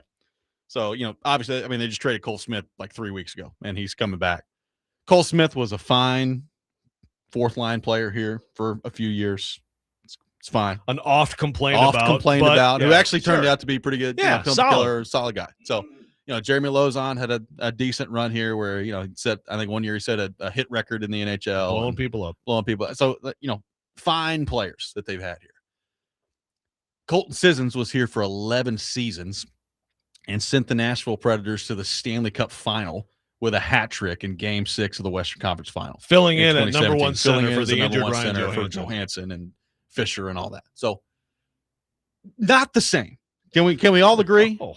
Well, I was very interested on Saturday to see how they were going to handle the tribute video, because one thing I've complained about, and this is not just a Predators thing, it's turned into a thing in the NHL where you just have to do this, I guess, where you have tribute videos that just acknowledge everyone. Like I'll never forget the Predators did a tribute video for Matt Benning. And I was like, what? It's like, what are we doing? And, it wasn't a long one because, frankly, there wasn't enough footage, but it wasn't a long one. But it's like, okay, Matt Benning. Thanks for the shift. Like, do we really need to acknowledge Matt Benning coming back to Nashville? So, but that's where we are in the NHL. Every team, for the most part, does it. So I get it. But Saturday is a perfect example of why you don't do that. So you have the first TV timeout, and it's a tribute video, and they combine Cole Smith, Jeremy Lauzon, and Colton Sissons all into one. Now, look, Sissons was the longest part of the video. They saved him till last, and they put the hat trick of him getting them to the Cup final in there. And, Cole Smith, they had a few clips. Jeremy Lauzon, they had a few clips. And the longest part of it, for sure, was Colton Sissons. But this is kind of a perfect example of what I'm talking about. There's no reason Colton Sissons should be in the same tribute video as Cole Smith and Jeremy Lauzon. No. I'm sorry. And look, Colton Sissons, it's not like Colton Sissons is some future Hall of Famer or anything, but he was here for 11 years, and he was a part of some huge moments for your franchise. And it's just not the same as Cole Smith and Jeremy Lauzon. So what I've been screaming about forever, and again, it's not just Predators thing, it's an NHL thing. I think we need to be a little bit more selective about who we're giving tribute videos to out there. It's sometimes it's okay to just be like, all right, and there's Matt Benning on the bench. Welcome back. And or not even do that. Why? It's just, I don't know why you have to acknowledge everyone who's ever put your sweater on for a year or something like that. How you acknowledge them? You paid their contract. That's how you acknowledge them. You paid them the money. So, I was sitting there on Saturday, and I was just furious. I was like, why is Colton Sissons sharing a tribute video with Cole Smith and Jeremy Lauzon? I mean, think about that. Again, those guys were fine players. Colton Sissons was here for 11 years. And again, I'm not even talking about Philip Forsberg or anything. Can you imagine Forsberg sharing a video with somebody one day? I think sometimes we got to look at it and say, Yeah, give a little wave to Jeremy Lozon and Cole Smith later in the game. I mean, look, they did a tribute video for Ryan McDonough last year in the third period. So don't tell me you can't do it later and separate them. They did it in the third period for McDonough last year. So like I was sitting there and I was like, I understand there's a lot of play. And look, they've got sponsorship stuff they've got to do with these TV timeouts inside the arena. There's a lot that goes into it. It's not just as simple as, well, just do it whenever. I understand that. But I'm sitting there and I'm like, there's no way Colton Sissons is sharing a video with Jeremy Lozon and Cole Smith, is he? And sure enough, he was. It's like I don't think in any other sport, like any of our other professional sports, that they do tribute videos for. Like I've never heard if they this do, in it's the for NFL. like impactful. Or if yeah. And Colton Sissons, to your point, absolutely deserved one. Yeah, should have one. Should have his own. Was here a long time. Was a really good guy, and obviously had arguably the best moment in franchise. He's got the history. best moment in the history of the franchise. Like I mean, it's a hat trick to send you to the Cup final. The whole idea of tribute videos for role players that roll through for a year or two, it's just mind numbing. I don't understand it. And you have to separate it. Like you said, if you're going to do that, I think you should just not do it. That's the worst part of it. Don't do it. Like, I don't even think you need to acknowledge people. Like, whatever. People change teams all the time. Imagine we did this in college sports. Yeah. A tribute video for but this is a great example of why that needs to go. But if you're going to keep doing it for everyone, you have to separate him out. And you are getting massive agreement on the text. Well, I just think it's common sense. Like, yeah. And again, I'm probably making Colton Sissons sound like a better player than he actually is. Like, Colton Sissons is, a fourth line player. That's what he's been for his career. But for this team, he was here for 11 years, and he did everything too. He did everything. Moved up and down the lineup. He's second round pick. Like, again, it's just much different than Cole Smith and Jeremy Lozon. And the fact that you had to share a video with him, again, is it the world's biggest deal? No. But this is why we got to stop with giving everybody that's ever played here a tribute video all the time. Yeah. Gover says a tribute video is supposed to be about respect. So there's a tribute video that actually does the opposite and is disrespectful to Sissons. I wonder if he was mad about it. Probably not knowing him. He's fine. He's probably, that's fine. Hey, he probably didn't think about it. This is probably a me thing. But I think, again, this is. But we're all agreeing with you. This is something you got to look at it and just be like, do we really need to be spending time giving tribute videos to, P.A. Parento when he comes back to that, like it just, I just think you got to separate some of that sometimes. So that's my rant for the day. Yeah. Like, okay. So what was that's the thing. It's like, I'm sure like the reaction, I assume, was pretty good at the end. It was to Sissons. Yeah. But if you separate out the other guys, it'd be like. Again, like Cole Smith was a fine, he turned into a fine fourth line player here. Lozon was fine when he was here. But it's just so, like, Sissons and the impact on the franchise is just very different. And the fact that they're all out there the same, as if it's like the same level of accomplishment, it bothered me on Saturday. It should have. 615-737-1025 is our phone number. Cory Curtis from News 2 will be with us. Coming up next, you're listening to Robby and Rexrode, 1025 The Game.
Final hour, Robby and Rexrode, 102.5 The Game. Robby Stanley, Joe Rexrode, Ian Safar here with you on this Monday morning. And as we do every Monday morning at 8 o'clock, we head to our phone line, driven by WilsonCountyHyundai.com.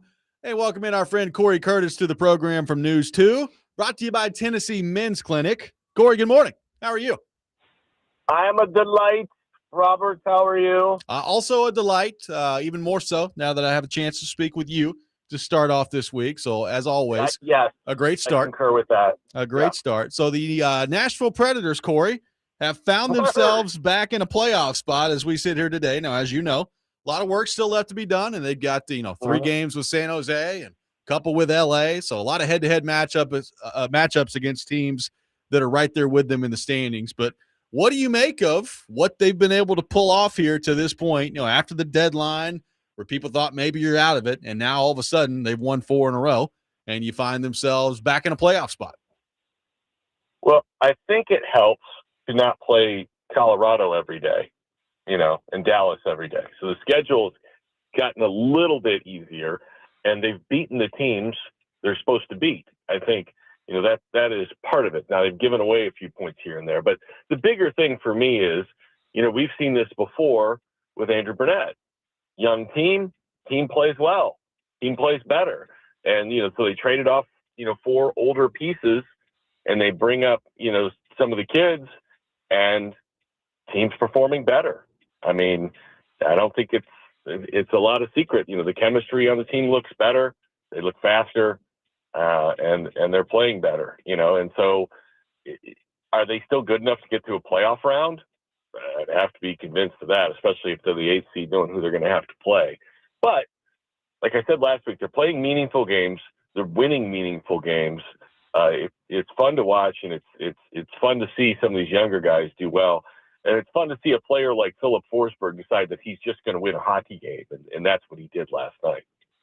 Well, you mentioned the young players. That's what I was going to ask you about, Cory, is if you think that we're seeing anything now that is meaningful, beyond the short term here, maybe in terms of what they could be in their new iteration with a new GM and a new core.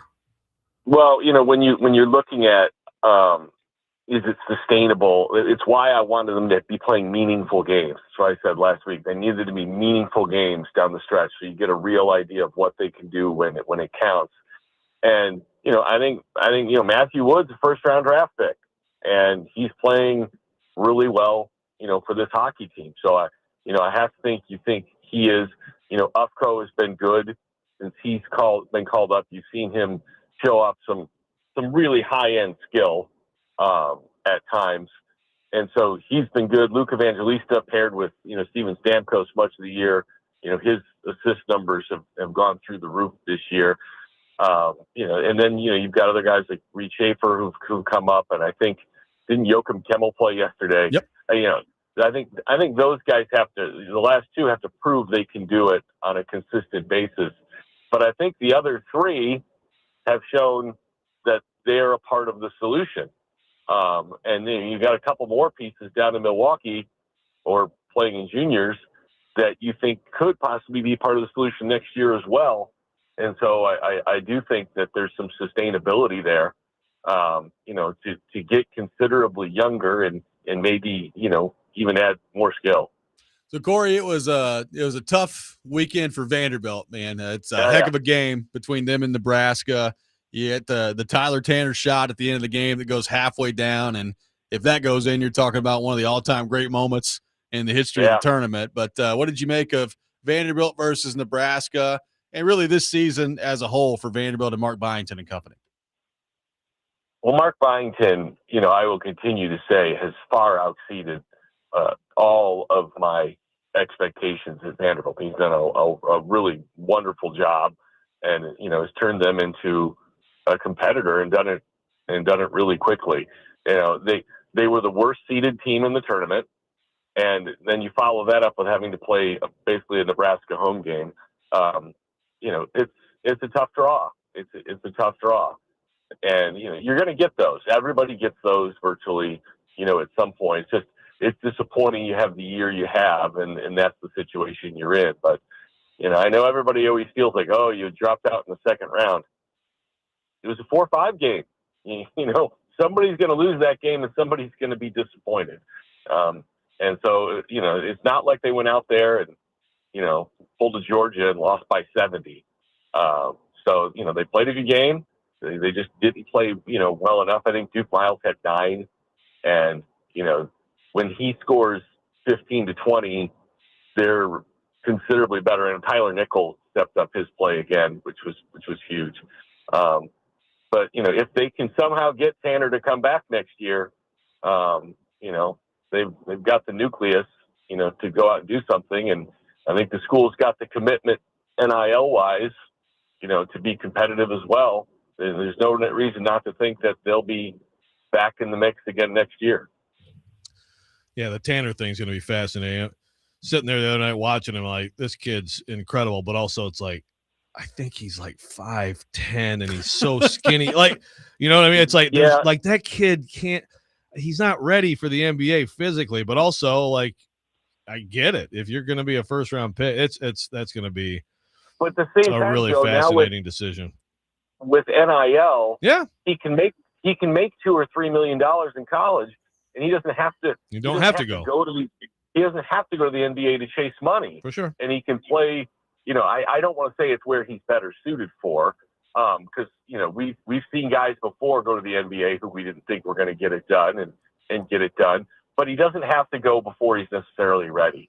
And so I think, you know, this is one of the benefits of NIL is it's going to keep guys in college longer. I mean, Zakai Ziegler and Diego Pavia want to stay in college the rest of their lives. That is true. Good point. It's true. So on the Tennessee front, Corey, it's a 4th straight Sweet 16 for Rick Barnes. I mean, it's a 6th seed this year. It's the lowest seed they've been for Rick Barnes. But here they are. They take down Miami of Ohio and take them down easily. And then that's a big win against Virginia yesterday. So what do you make of the Vols and Rick Barnes? And I guess the consistency level at this point, punching their ticket for the 4th year in a row to the Sweet 16. Well, one thing never changes with Rick Barnes teams, and that is they're always going to play defense. And, you know, this team is no exception. They come out and they play defense. You know, the question is, are they going to have that game where they just can't throw it in the ocean? That always seems to come along. And, you know, the other thing for this team is, you know, they've had other great players before. They've had other first-round picks before. And, you know, they've got an experienced guard, Jacoby Gillespie. But, you know, having the freshman, Nate Ament, you know, really start to assert himself here the second half of the season, I think makes, you know, a huge difference for this team. And you can just see, you know, not just the confidence that he has, but that the confidence the team has with him. You know, he's so calm and he's so smooth, you know, and it's that time of the year when you need to be able to, you know, rely on guys. The stage is clearly, you know, not too big for him. And that's, you know, beating Virginia in round 2 at 3 seed, that's a big time win. I mean, that's, you know, and I know if he bows out in the Sweet 16, everybody go, oh, Tennessee, he dropped out again, you know. But again, you know, you just beat Virginia. That's a really good win. And now they've got Iowa State, and Iowa State looks really good. Yeah, I mean, if anybody wants to complain at that point, to me, it's just like, okay. I mean, this is one of those things where to me, it's like you're a Tennessee fan, you need to like tip the cap and understand what this guy has done. So let me give you a little trivia. Let me give you a little trivia, Corey. Tennessee, can you? Well, we already talked about Tennessee 4th straight. Can you name the 3 teams or the other 2 teams that have also been to the Sweet 16 in the past 4 years? There's only 2 other programs. I'm going to fail miserably at this, but just because you're asking, I'm going to say Michigan State. No. Oh, okay. That was the first place I was going to go. Houston. There's one of them. Well done. They have the longest streak of 7 right now in the country. Okay. I'll give you a hint. The other one's an SEC team. Okay. All right. And I can't say Tennessee again, huh? You can't. Okay. Is it Alabama? It is. Alabama. And they will be in Chicago with them. So, you know, 3 teams that have done this, and Tennessee is one of those 3 teams. And by the way, I won't ask you this as a trivia question, but let me tell you a program that has not been there one time in those 4 years. Southern Illinois. That would be well, that is true. Your Salukis have not been there, but also the Kansas Jayhawks. The Kansas Jayhawks also have not been to the Sweet 16 since 2022. So, a little perspective. That's a lot of money to not get to the Sweet 16. Yes. Sure is. I mean, Hunter Dickinson's like retired now and never did anything, but he got a lot of money. He's kind of retired during the season, too. Whoa. There we go. That's good stuff there. All right, Corey, the weekly question. Number 4 pick rolls around for the Titans as we close this thing out here. Who are you taking, Jeremiah Love or David Bailey? It's really funny because, we here in Nashville were all over Jeremiah Love for a long time. I remember Joe asking me about a running back a long time ago and making the case for it. And then finally the national media kind of catches up to the whole thing, and they're all on board. And now this last week, you've got Adam Schefter, with the clickbait. I don't think so. I don't think that's going to happen. And so it just goes to the thing of you can never believe everything that you're hearing out there, but that's the choice. And I'm just going to say Jeremiah Love because I don't think David Bailey is going to be on the board at 4. There you go. So I'm going to say Jeremiah Love. Jeremiah Love, the next Tennessee Titan. Corey, great stuff as always. Again, it's a bright spot of my week. Thanks so much for taking time to be with us this morning, and we will talk to you next Monday. Yeah, absolutely. By the way, Preds, really exciting. And we didn't bring up Nashville SC, who is an absolute wagon right now and might very well be the best team in the MLS. Are things picking up around here, or is it Maybe me? so. This is crazy. Maybe so. I mean, they eliminated Miami last week. They destroyed Orlando the other night. I mean, good grief. My goodness. Just absolute total destruction. A lot of winning going on around here. Yeah, winning. So much winning. A lot of winning. Corey, thank you, sir. Bye-bye. Cory Curtis brought to you by Tennessee Men's Clinic every Monday morning at 8 o'clock here on the program. We'll react to what Corey had to say, take more of your thoughts on the Preds, more of your thoughts on the NCAA tournament. Robby and Rexrode, 102.5 The Game.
1025 The Game's coverage of the NCAA men's basketball tournament presented by Nelson's Greenbrier Distillery, Maple Street Biscuit Company, Thompson Machinery, and Pizzona MD. Taking your thoughts at 615-737-1025. By the way, 94.9 The Fan, the home for Vanderbilt women's basketball. Today, number 2 seeded Vanderbilt takes on 7th seeded Illinois in the NCAA women's tournament. Tip off at 6 o'clock, pregame beginning at 5:45. Coverage presented by Ponce Law. Injured in an accident? Call Ponce Law at 615-244-4321. Ponce Law, justice for all. Taking your thoughts at 615-737-1025. Though it was a tough game for Vanderbilt men over the weekend. Back and forth between Vanderbilt and Nebraska in the second half. You had Tyler Nickel hitting some huge threes. You had Tyler Tanner hitting some huge shots. Nebraska gets the go-ahead layup with under 10 seconds left. And with 2.2 seconds left, Vanderbilt inbounds the ball. Tanner lets it go from beyond half court. Ball goes halfway down off the backboard, Joe. I thought it was going in. So did the entire restaurant that I was at Saturday night. They started to go crazy. And then the ball pops out, and Vanderbilt loses to Nebraska. So obviously, I mean, that's a heartbreaking way to end what was an outstanding basketball game. You were there for it. So what did you make of Vanderbilt and Nebraska on Saturday and the heartbreaking loss for the Commodores in the round of 32? Yeah, first of all, heart goes out to the Vanderbilt fan. It's, I think, without question. Well, is it without question? I guess there's years where like baseball has won a national championship, but to me, it's got to at least be on the short list of the greatest school years ever for Vanderbilt athletics, right? By the way, Vanderbilt women tonight, they rolled. No high point Cinderella story in the women's NCAA tournament, and it's Vandy, Illinois tonight with a chance to go to the Sweet 16, and I like their chances, and I'll be there for that too. You will see me in Memorial Gym, and so I think they're going to go on to the Sweet 16, and I think they have a great chance to get into the Elite Eight. We saw what football did with Diego Pavia, and this men's basketball team was a really good team, a really, really good team. And so I agree with Cory on the tough draw, especially the crowd. You know, Vanderbilt was seated, as we talked about a lot last week. They were seated a line too low. They should have been a 4. And it's unfortunate for them that they played a road game because Nebraska fans drained the town of beer. Like they seriously drained the town of beer. And like there are apparently all these bar owners, like the Amy Just from the Lincoln Journal-Star wrote a story about like all the Nebraska fans were asking for like Busch Light, and all these bars are like, dude, we haven't had Busch Light in decades. 25 years. It's like, yeah, but it's like, I just want some Busch Light. But I mean, it was an incredible atmosphere. It's a tough draw for anybody. But you know what? Nebraska as an opponent isn't the worst draw. Like, you know, there's other draws that could have been tougher in terms of the opponent. I thought they did a great job in the second half after getting punched in the mouth in the first half of finding their footing. And they put together a few minutes there of like, dang, this is a team. Like you watch that game and you're like, okay, now like this team is legit. And especially Tyler Tanner just going wherever he wanted, constantly harassing them and getting steals on defense, getting the lane, hitting huge shots. He was unbelievable. So it's just too bad. Vanderbilt fans have seen, you know, Jeff Green traveled in 07. You all know that happened. Matthew Fisher Davis fouling when he thought they were behind, you know, with 30 seconds left or whatever. Jeez, they were not about that one. I mean, that's a killer, man. Buzzer beater by Murray State. I mean, they've just had they have a better history as a program than what their NCAA tournament history is. Like, they just have had terrible luck in this thing. So it's too bad because I think Mark Bynum has done a fantastic job. And then you get all the way down to that last shot. And my goodness, you know, I've seen some criticism of Byington, by the way, on, you know, I think it's fair. Like, their last possession before Nebraska scored, it was totally discombobulated. You probably should use a timeout there. It ends up with like Chandler Bang, like in the lane, he just launches some of their, like that possession. And give credit to Fred Hoiberg for switching his zone. I think that absolutely was a key decision in this game. But I don't agree with the criticism on the last play. You know, I think it's very simple. Throw it to our guy and let him launch it. But that Tanner's really good at that. I mean, if you saw the Missouri game, I think he's had 3 this year, But the Missouri game also at the buzzer to win, like barely missed. And it's your best play because he's so good at it. And you saw it again. I mean, it was right there. So just an incredible NCAA tournament game. Someone had to lose. It seems like in too many of these someone had to lose games, it is Vanderbilt who loses. We have had a lot of conversation about the missed double dribble call. You got any thoughts on that in terms of that, the impact on the game, and just your thoughts from seeing that courtside? Yeah, well, so first of all, that was on the other end from me. So I was right in front of the basket, like the Tyler Tanner shot was like right in front of me. Yeah. Like, so that the Jamarcus Lawrence break, layup on there, I completely missed that. Didn't see any conversation about it. It wasn't until after the game I actually saw like a Dan Wolken tweet, like, how did it's a 2-point game and the officials missed the most obvious double dribble. So I went back and looked at it, like, yeah, it's pretty bad. Yeah. But yeah, it's also like a 48-44 game. I'm not, every point counts. I promise you there were bad calls on both teams. Like you were going to miss calls. It's just like, how do you miss that one? It's like right in front of you. A couple minutes later, I think in the TV broadcast, they pretty much said there was a missed travel on Vanderbilt. So we're even now. Yeah. Okay. Yeah. I did. So ticky-tacky. Yeah. You probably can find a lot of those throughout a game, I guess, huh? Yeah. And I've seen Vanderbilt fans point out, it's fair. Like Nebraska didn't get whistled for a foul in like the last 8 minutes or something. That's a lot to not be whistled for foul. I think the refs generally at the end, and yes, there was a call on Tyler Nickel on a little, kind of grab a guy running through it's like, I like how physical this game is, For the most part, I think they were like, okay, we're just going to let them go full combat here at the end. And I think as long as you're consistent, that's fine. I didn't think officiating was really the story of the game. It was an incredible game. And Vanderbilt right now, sorry, Vanderbilt fans, but you'd be looking at Iowa to get to the Elite Eight. And great story by Iowa yesterday. What a job. What a total screw up by Todd Golden. Pressing. Apparently didn't work with the idea of fouling, but they didn't foul, so they just give up a 3-pointer to lose again. And then their last possession, there's no shot. It's just a complete bot. I mean, this guy is supposed to be, this incredible coach. He just won a national championship, so you can't take that away from him. But it was a bad day for him. But meanwhile, Iowa's sitting there, and Vanderbilt could be looking at that. So that makes it even tougher. Tennessee punches their ticket to the Sweet 16. Again, we will get into that coming up next. Robby and Rexrode, 102.5 The Game.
Welcome back in, Robby and Rexrode, 1025 The Game. I got some tickets to give away. A 4-pack of tickets to the Monster Energy SMX World Championship races at Nissan Stadium coming up on Saturday, April the 11th. Be caller 3, 615-737-1025, 615-737-1025. Caller 3 will win a 4-pack of tickets to Monster Energy's SMX World Championship races at Nissan Stadium on Saturday, April the 11th. Joe, Tennessee punching their ticket to the Sweet 16 for the 4th consecutive year. They did so as a 6th seed this time. They totally dispatched Miami of Ohio on Friday, and then yesterday get the 79-72 win against number 3 seed Virginia. They led basically the whole game, and then Virginia took a 1-point lead late in the second half, and you thought, oh, no, here they go. Tennessee got the lead back, clamped down on a couple possessions defensively after that, and they end up winning by 7, extending it at the end of the game there. So what did you think of Tennessee, their performance this weekend, and Rick Barnes and company punching a ticket to another Sweet 16 appearance? My bracket's not doing well. I have all my Final Four teams, but I did have that. I did have Tennessee over Virginia. I'm not surprised. I expected it, although after watching Nate Ament against Miami, I was a little less enthused just because I'm like, man, he just might be. It's kind of gone from ankle to now it's ankle and knee, and he's wearing a knee brace, and it's like, okay, so he's obviously not feeling great, but he goes, he gets 16 in this game, 4 for 11, hits a 3, but he's 7 for 8 from the line. Some of that was late fouling, but also it was him, when he wants to get to the lane, he can do that. He can get to a spot hit and shoot a mid-range. He can get to the lane when he wants to. So it was a huge, bounce back for him. Gillespie gives you 21 and 6 assists. Does have 3 turnovers, as Rick Barnes did point out to everybody. I mean, to me, if there's a performance in this, the stuff that you need to be able to. I mentioned JP Estrella earlier. He had a huge bucket inside. I think when they were down 1 to put him either he tied it or put him back up 1. But I thought he is a guy with talent. You can throw the ball in there to him and get some inside-out stuff going. And I just really think he continues to be key moving forward. But Bishop Boswell hitting 4 threes, along with 9 assists, by the way. A game-high 9 assists. But for him to hit 4 threes, so now you have an 8 for 19 day, a 42% day. That's big time. Their defense is getting better. You get 10 points from Carey and 10 points from Estrella. You got to you kind of have a rotation figured out here with, really with 9 guys that you can use. So, I mean, Gillespie still plays 38 minutes, but this is not one of Rick Barnes' best teams because he's had some teams that were good enough to certainly to get to the Final Four since he's been at Tennessee. But it's pretty good when you have a quote unquote down year and you're sitting there at 24-11 and you made your 4th straight Sweet 16. So tip of the cap to Rick Barnes and that program. It's one of the most consistent, solid programs in this sport. And how many times in the history of Tennessee men's basketball have you been able to say that? Not often. Program.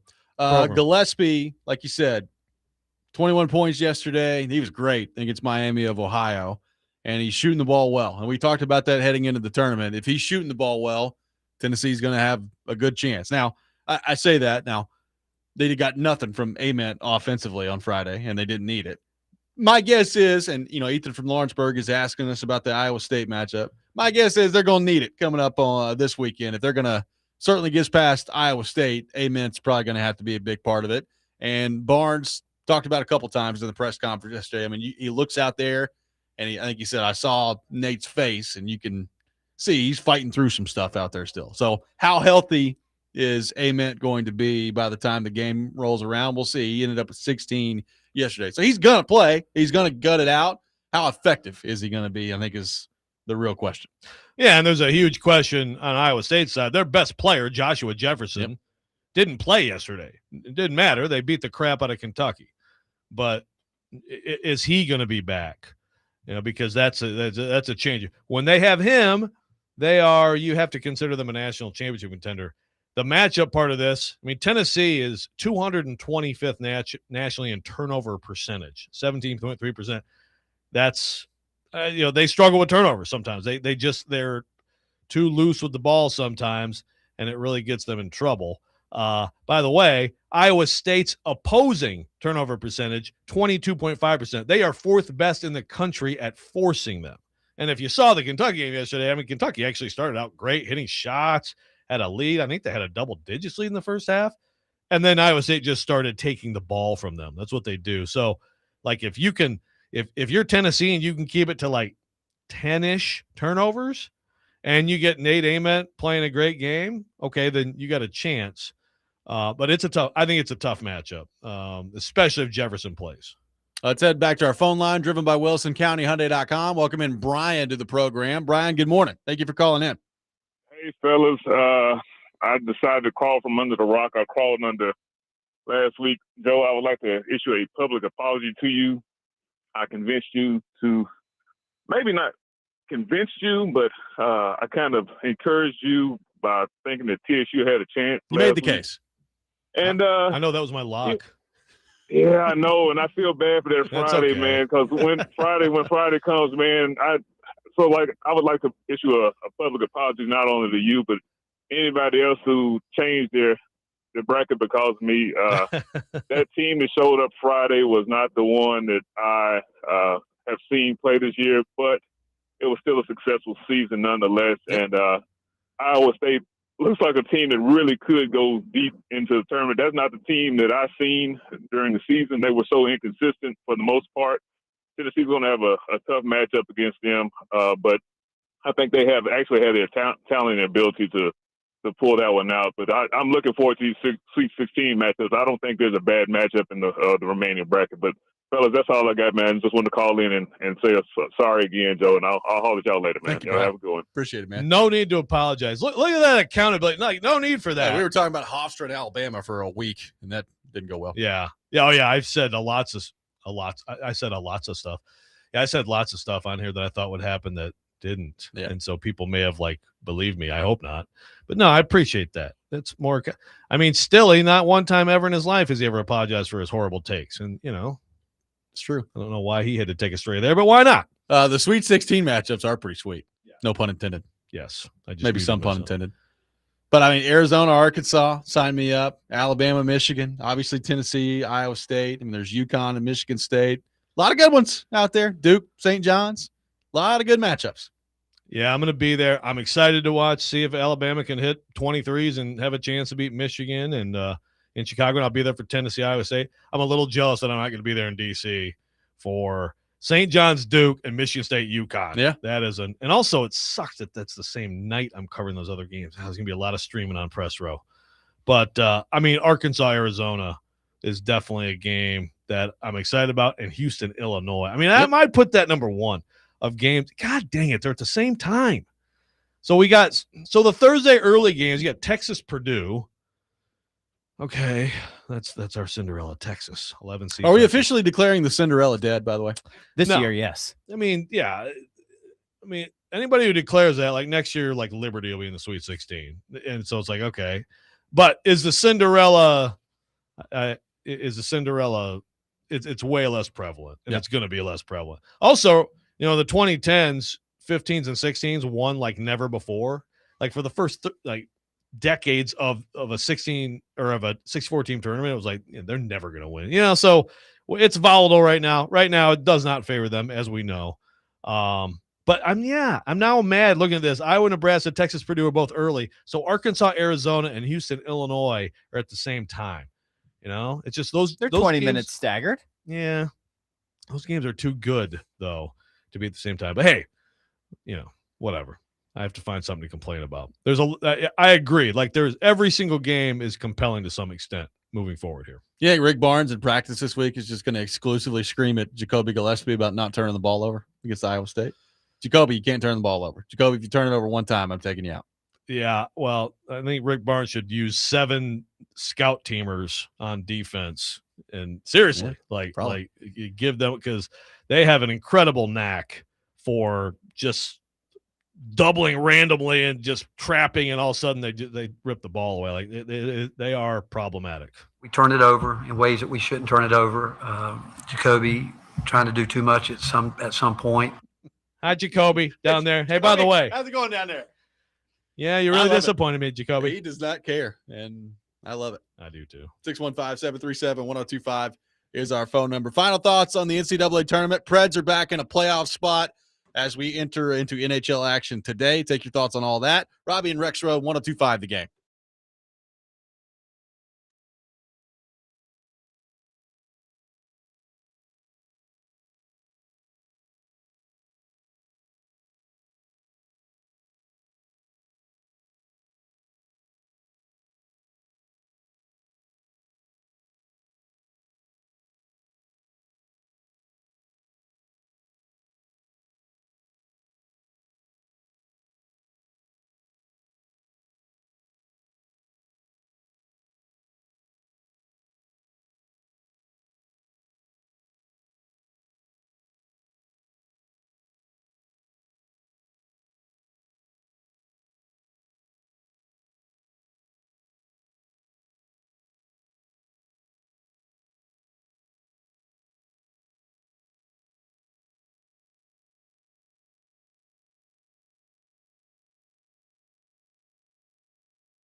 Final segment of the day, Robby and Rexrode, presented by Green Ventures Landscaping. For homes and businesses that want to stand out, not blend in, visit greenventureslandscaping.com. We are live from our Busy Bee Plumbing, Heating, and Air Conditioning Game Nashville studios, home of the $99 yearly Beehive membership, where the buzz is always about great service. Joe, we will have Alex Doherty on the program tomorrow at 6:30. Big game tomorrow between the Preds and the Sharks. So looking forward to that. Preds are in a playoff spot as we sit here today. And I believe there's only one game in the NHL tonight as a whole, and that is the Senators and the Rangers. So tomorrow morning, the Predators will be in a playoff spot as they prepare to host the San Jose Sharks. They got San Jose 3 times coming up to close out the regular season. They got LA twice. They got Anaheim twice. They got Utah once. A lot of big games coming up, and the first one of those is tomorrow.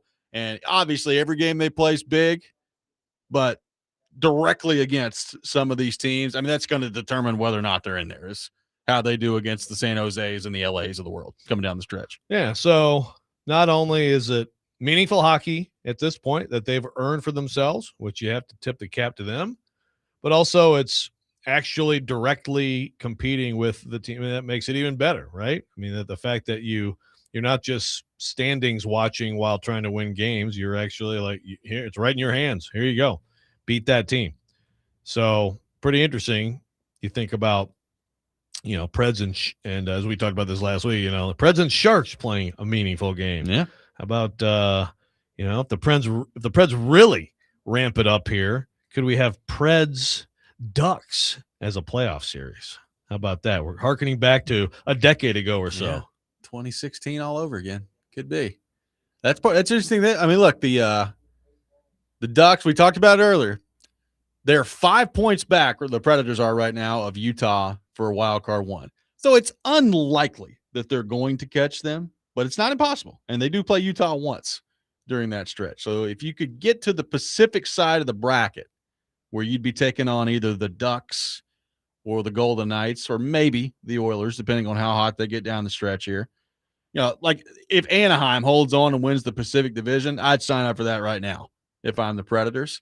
The flip side is you're playing Colorado, who has 102 points and, might be the best team in the league. So it's a very big difference right now between wild card 1 and wild card 2. I guess you'll take either one because it means you're in the playoffs at this point. But if they could somehow keep rolling and get crossover into the Pacific bracket, then you might be cooking with gas a little bit, at least in the early round matchup. Yeah. Now, some fans would say that I'd rather have the choice of, making it or, having a chance in the lottery with your pick. But I think at this point, if you're a fan of the team and watching them play how they're playing right now, I would hope you'd be able to enjoy this a little bit. Just understand there's all this stuff to be determined in the offseason. But right now, these guys in the locker room, coaches and players, have done really a pretty remarkable job of turning things around this year. Well, and I made this point earlier, they're about to hire a new general manager. The decisions that general manager has to make, I don't think are changing that much over the next 3 weeks here, whether they make the playoffs or if they don't. Now, I guess if they go on some run in the playoffs, does that affect things at the end of it? Maybe. But, I think we're still a long way away from that. So first off, let's see if they get in the playoffs. Secondly, if they do, let's see what they do in the first round. And then we can start to get into some of that. But, there's a new general manager coming in. He's going to have to evaluate the coach. He's going to have to evaluate, where the veterans are on the roster right now. How many are you keeping? Are you moving anybody this offseason? None of that to me is changing over the next few weeks here. And as we saw last year, Joe, last year was such a slog. You get to the end of it finally and you think, okay, well, the payoff is you're going to have a chance to win the draft lottery. And then the draft lottery for the Predators last year goes as poorly as it could go. You drop 2 spots. And Brady Martin may end up being a really good player. I don't know. But just the lottery process itself, you just never know with that thing. The New York freaking Islanders won the lottery last year. And, what were the chances of that heading into it? So, the lottery is just so unpredictable that you can sit here and finish with the 7th or 8th worst record in the league, and maybe you get lucky and win the lottery. Or maybe you end up picking 9th or picking 10th, and it just is what it is at that point. That's why a fan could say, yeah, well, now it's our year to get luckier and be ahead of our slot, so I want to see. I'm just saying. I don't agree with that mindset. I'm just Maybe. I'm just saying. That's why it's a lottery. It is. So we will have plenty to discuss on that front tomorrow. Again, Alex Doherty will be with us at 6:30. We will get into some NFL draft talk tomorrow. We'll get more into the tournament.